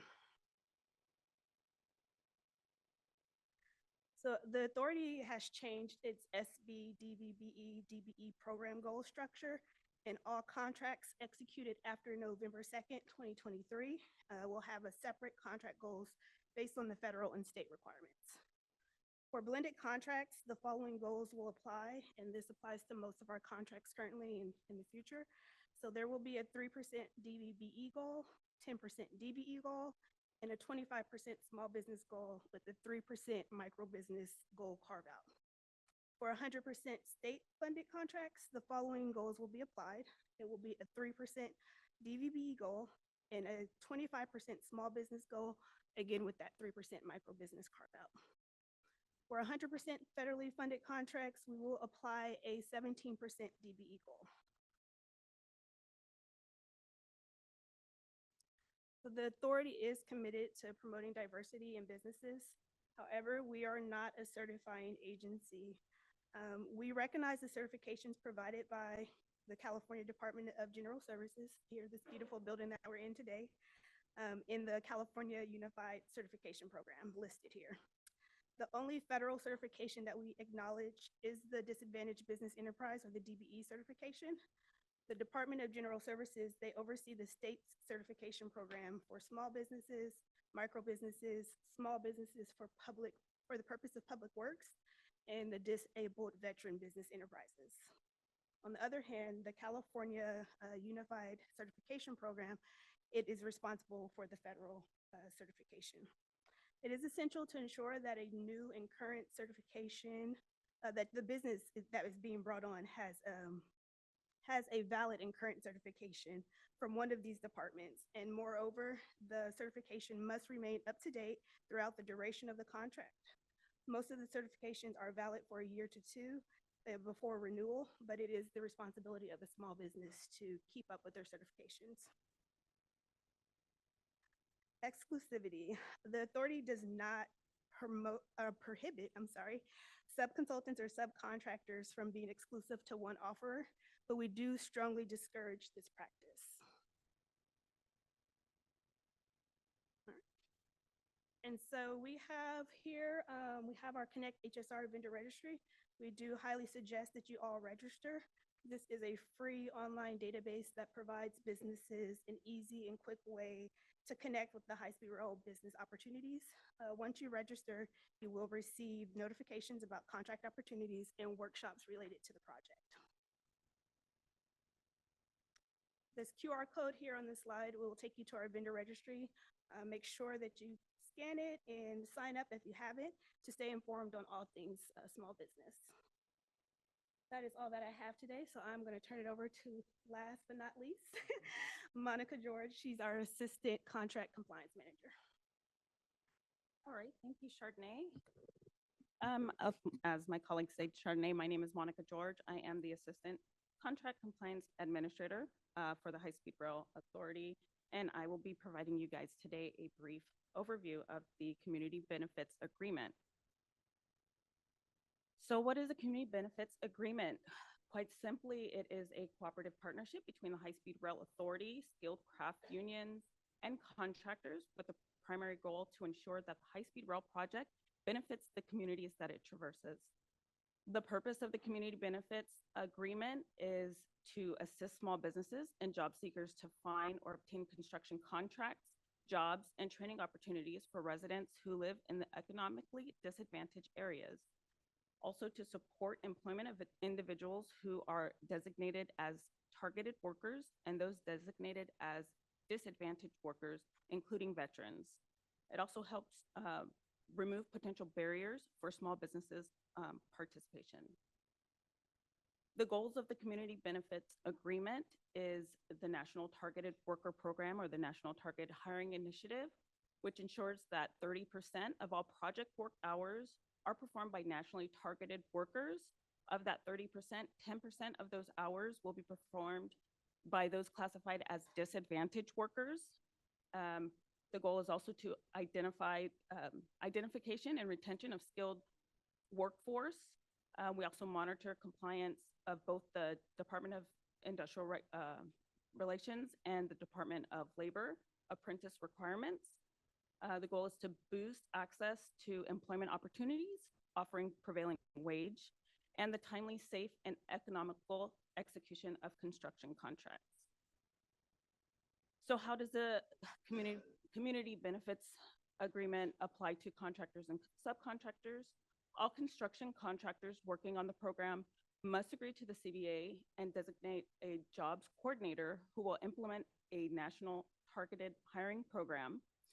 All qualified contractors and subcontractors can bid for and obtain work on the high-speed rail program, whether they are parties to a collective bargaining agreement. Workers are not required to join a union organization to be hired or dispatched to work on construction projects. And we also provide a single set of work rules and standards, which provides guarantees against work stoppages, provides for expeditious and peaceful dispute resolutions. So if you have any questions regarding the Community Benefits Agreement, you can contact the Contract Compliance Unit. We are located in Fresno. Our email is ccucpr@hsr.ca.gov, or you can find our link on the High Speed Rail website. Thank you. I will turn it back over to Alice. Thank you, ladies. Love that we have a ladies panel in the afternoon here. So going back, question and answer. We're going to jump to a break, but before I do, let's just go through those notices again. I won't go through every detail, but just to remind you, we have a form. If you have a question about anything you heard today, it's out on that first table. I think there's probably some staff who might have those forms. Fill that out. Let's get those questions in as soon as possible. So we're going to take a 30-minute break, but part of that break is our team needs to gather those questions, group them together so that we can have a quick and easy question and answer session where we're going to actually pull up the appropriate staff member from the authority to answer the questions one by one up here. So just so you know, that's what's going to happen. Again, all of those questions, if you don't get your question answered here, all of the ones that we go through live and then on the and those that we don't will all live on our website. You just make sure you get all your questions in by May 14th. The email is capital procurements. And again, we're just going to, we welcome all questions, as well as more specific questions for the anticipated upcoming procurements, the scopes of work, all of that stuff that I mentioned, especially on the Bill Casey slides where you saw that big table, which I know is probably the meat of what everyone was anticipating today. The small business requirements, all the general process, any of those questions that you might have. But we will have for every single one of those procurements, we will have pre-bids, which will provide more information about those procurements as they get let. And then we will not answer any questions regarding specific organizational conflict of interest matters, active or prior procurements, or other topics if it determines are not relevant to the purpose of the event. Just going over what Kate said. And then please do not use the question and answer session for any advertising or promotional purposes, please. And again, the PowerPoint and everything that we've talked about today, this video of this presentation will be on the website later. So if you missed anything, that it'll be on later today or tomorrow, the next 24 to 48 hours at least. So we're going to come back here in 30 minutes, and I did not bring up my phone, so I cannot see the time. Somebody, it's 3:04 now. All right, so 3:34, we're going to be back in here and doing question and answers. So please enjoy your break. We'll be back. Okay, welcome back from the break. We appreciate you giving us the time, the allowance to pull those questions together. We're going to start off. It looks like we have some questions for Dominique Roulans, and then after that, we will go to procurement questions and legal questions as well. All right, here we go, Dominique. Good afternoon again. So the first question I will answer is a funny thing because the question is, has the executive team or anyone in the CHSRA organization gone on any best practice visit to Europe and Asia to experience high speed in person? I suppose you all noticed my very smooth accent. So I am coming from there. So yes, we have myself, we have, of course, the Network Rail team that is working, supporting the authority as the rail system engineering support. And even in the engineering team, we have a lot of people that have worked in several other high-speed projects as Korea, China, France, Germany, and UK, high-speed 1 and high-speed 2. Yeah, and we time to time we are organizing some travel for those of the executives that do not have experience. So For example, we went to Innotrans 2 years ago in Germany, where we use the time of the expo to meet with a professional, but also to use a high-speed train in Germany and in France. We came to UK also, visit HS2 and some other project. So then the second question is about the integration, program integration, considering the amount of contract that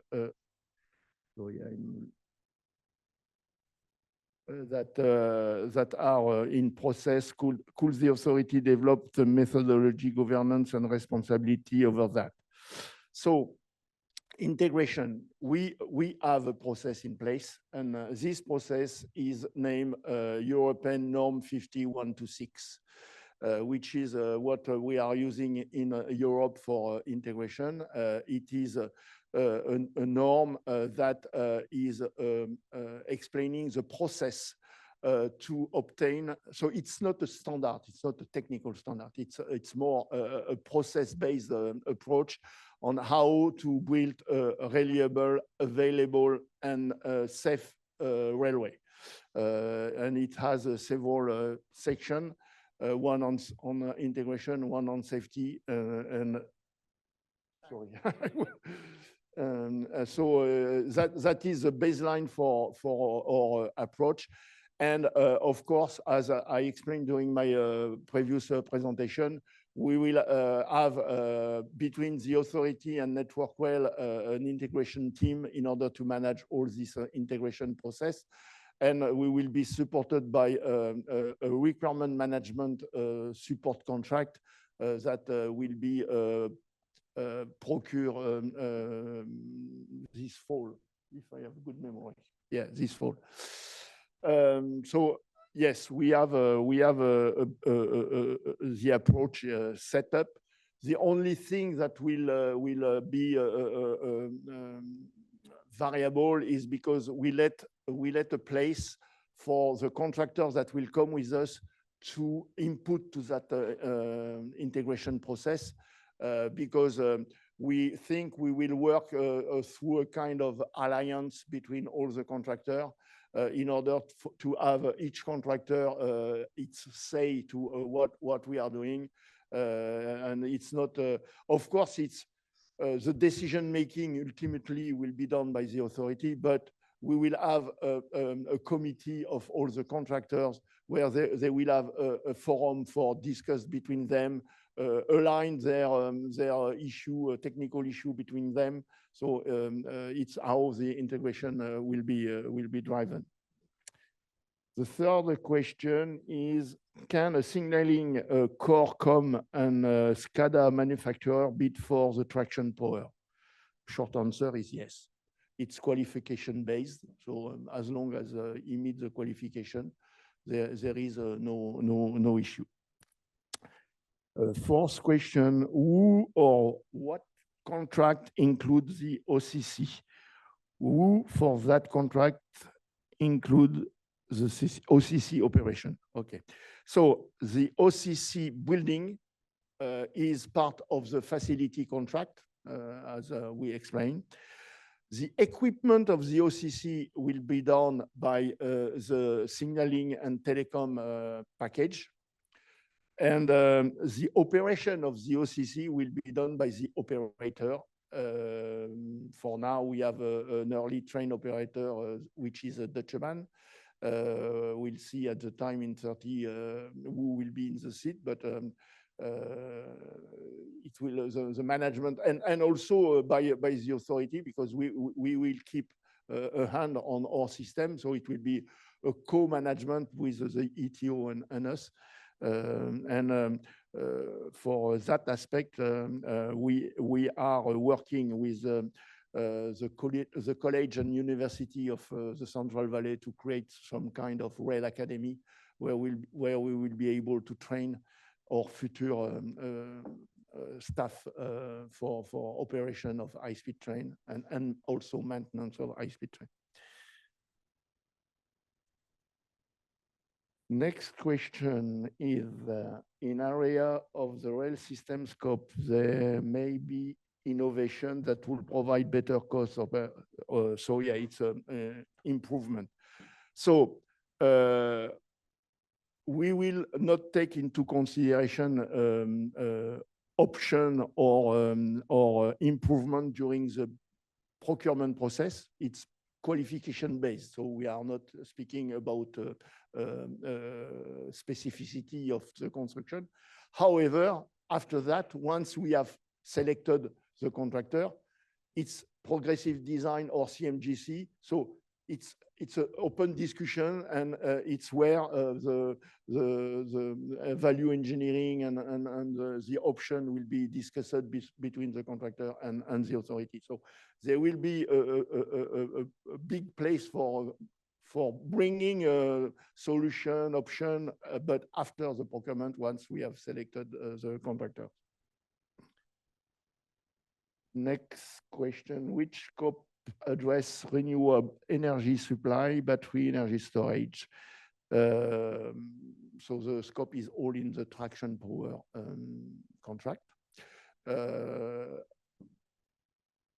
Except the PG&E connection. PG&E connection is, the authority is in discussion with PG&E to bring the electricity to the substation. So there is I suppose you are all from California. You know that PG&E is only working with these small contractors and his family of contractors. So we are discussing with them, but they will build the connection to the grid up to the substation. But then at the substation, all solar, battery, transformers, and all that stuff are in the traction power contract. Will HSRA procure energy directly or through Department of Water Resources of the entity?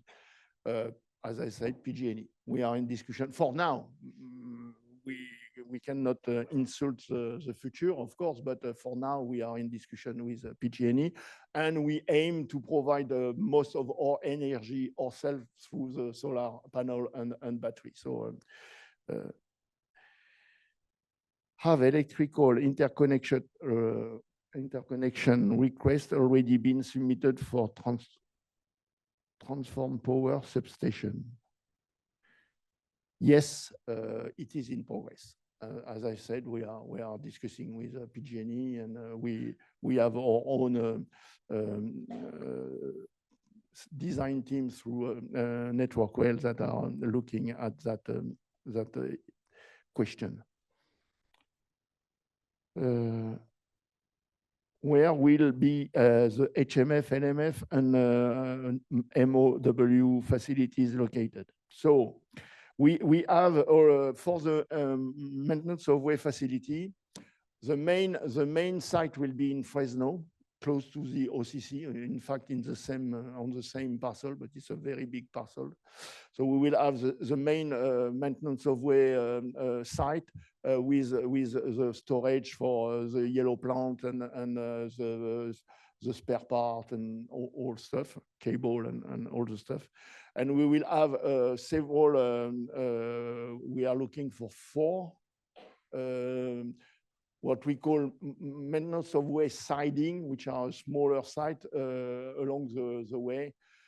So from north to south, and the thinking is to have no more than 30-minute access from a maintenance point to a maintenance action, I would say. So we want to have always less than 30 minutes intervention delay. So we are looking for this site right now. Concerning the LMF, they are located for now in San Francisco and Los Angeles. So there is no impact on the 171 miles that we are speaking for now, and they are already located and under discussion with the local authority in this area. For the HMF, the environmental process, the selection process is ongoing. We have, for now, from memory, 11 sites that are candidate to receive that HMF. We have a team that is looking at quality and environmental requirement in order to make a selection. The idea is to have a 3 or 4 site selection to provide for the environmental permit process and the public inquiry process. But for now, it's a very early stage, and we have set the requirement for selection. We have received 11 sites, and we are in the process of doing the first screening, I would say, to see if we can, on the basis on the pass-fail, we have some pass-fail criteria, but some other are more qualitative criteria. But already first looking at the pass-fail criteria, if we can remove some of the site, and then we will go through the qualitative requirement, and then we will have the final selection process. That's all the question I have. Yeah. Oh, yeah. Oh, good point. Thanks, Kat. Yeah. In fact, when I say HMF at the very beginning, as we will have only 6 trains on the early operation, the HMF will be built in phase because we will not need a facility that can receive 30 trains when we have only 6. So at the very beginning, we have a temporary phases we call LMF because it will be more the size of LMF rather than HMF.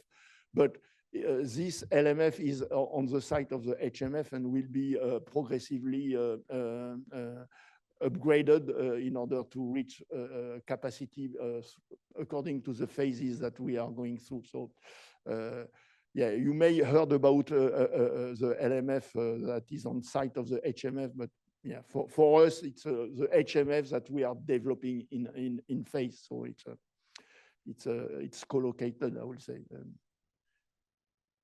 Thank you. So now we are going to procurement, and Rachel will answer the question.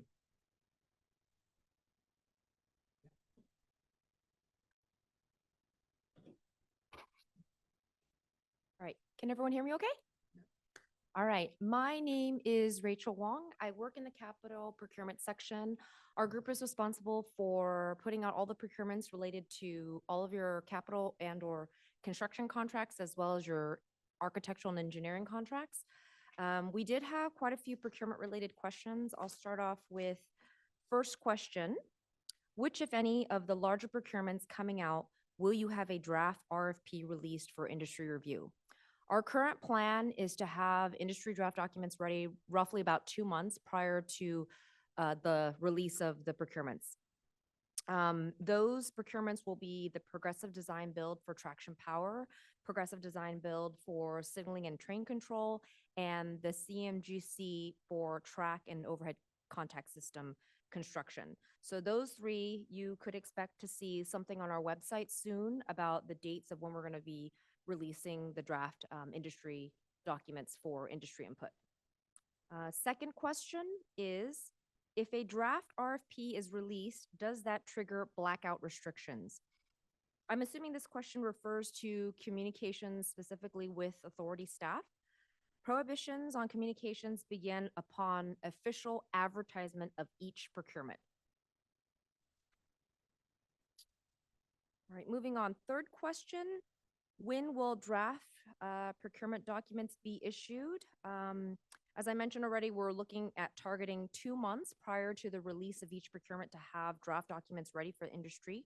And again, more information will be made available on our website very soon. What will the procurement process be for progressive design build contracts? 2-step RFQ, RFP question, and as well as the award criteria. Our current anticipated plan for the progressive design build contracts is a 1-step RFP process. And as far as the award criteria, it will be available when the procurement is released. All right, next question. There's actually two related questions. I'm going to read both questions first. For track and systems procurements, will the A&E design opportunities for the depot and facilities be combined into one single design contract or multiple contracts?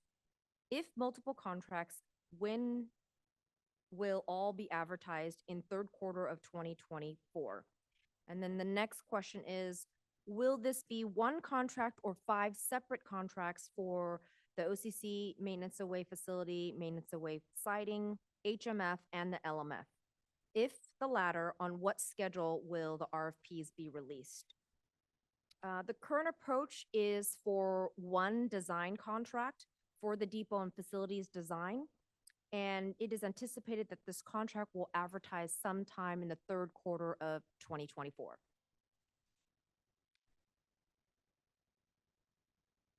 Right, last question. What is the cost estimate for depots and facilities total and OCC separately? I know some of you saw some slides earlier, but I'm just gonna kind of repeat and kind of recap. The estimated facilities design costs for the train certification facility, the integrated testing facility, the light maintenance facility, heavy maintenance facility, MOWF, maintenance away siding, operations control center is approximately 43 million. And it's expected to be released in one contract in the third quarter of 2024. And the construction estimate for these facilities is approximately 521 million. All right, that's all the questions I have. I'm going to turn it over to Kate Cook to answer a couple of legal questions that we received. I'm gonna.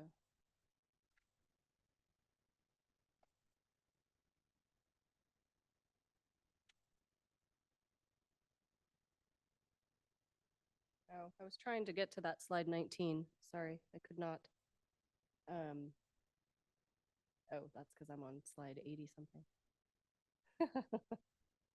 That was probably the slide everyone wants to see the most, so I'll just put it up here. I just have 2 quick questions. Oh.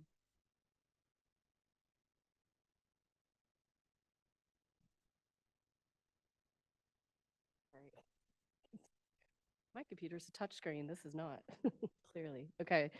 2 questions here that are related. The first one says, we understand the authority desires to split the power from signals and comms systems procurement to increase competition. Would the authority consider an A+B procurement whereby bidders could submit proposals for both and let the authority decide which combination is the most effective?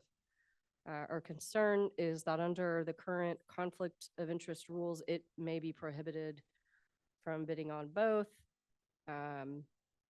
Okay, so yes, the biggest change you probably saw today was that split with systems. There's 2 packages now, both progressive design build, one traction, power, and solar and battery storage. The other one, train control, comms, signaling and comms. We do not believe that there would be a problem with a bidder bidding on both,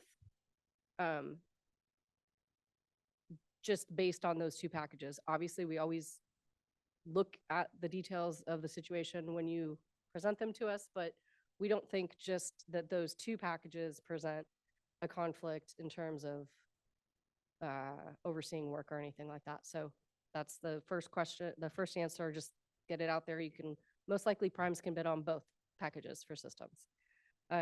Secondly, would we consider the A+B? We'll take anything and all your feedback into consideration. So maybe that's something to think about when we put out the industry draft documents in a few months and provide that feedback at that time with details based on what you see in the contracts and the docs. And we'll obviously take everything you all have to say into consideration as we finalize everything. And that is the end of the questions. Thanks, Kate and Dominique and Rachel. Okay, and thank you to all of you. You made it, you did it, you stuck it out to the end with us. We appreciate it. One last final reminder. There's going to be some things that are going to go on the website, and I want to tell you about them. There's 4 that are going to go on that hsr.ca.gov, business opportunities, and then procurements, and you can find them all. And that's going to be this PowerPoint, a video of this presentation, the registrant list for today, so you can see everybody who was here today. So there was, looking around the room, there's a number that have gone.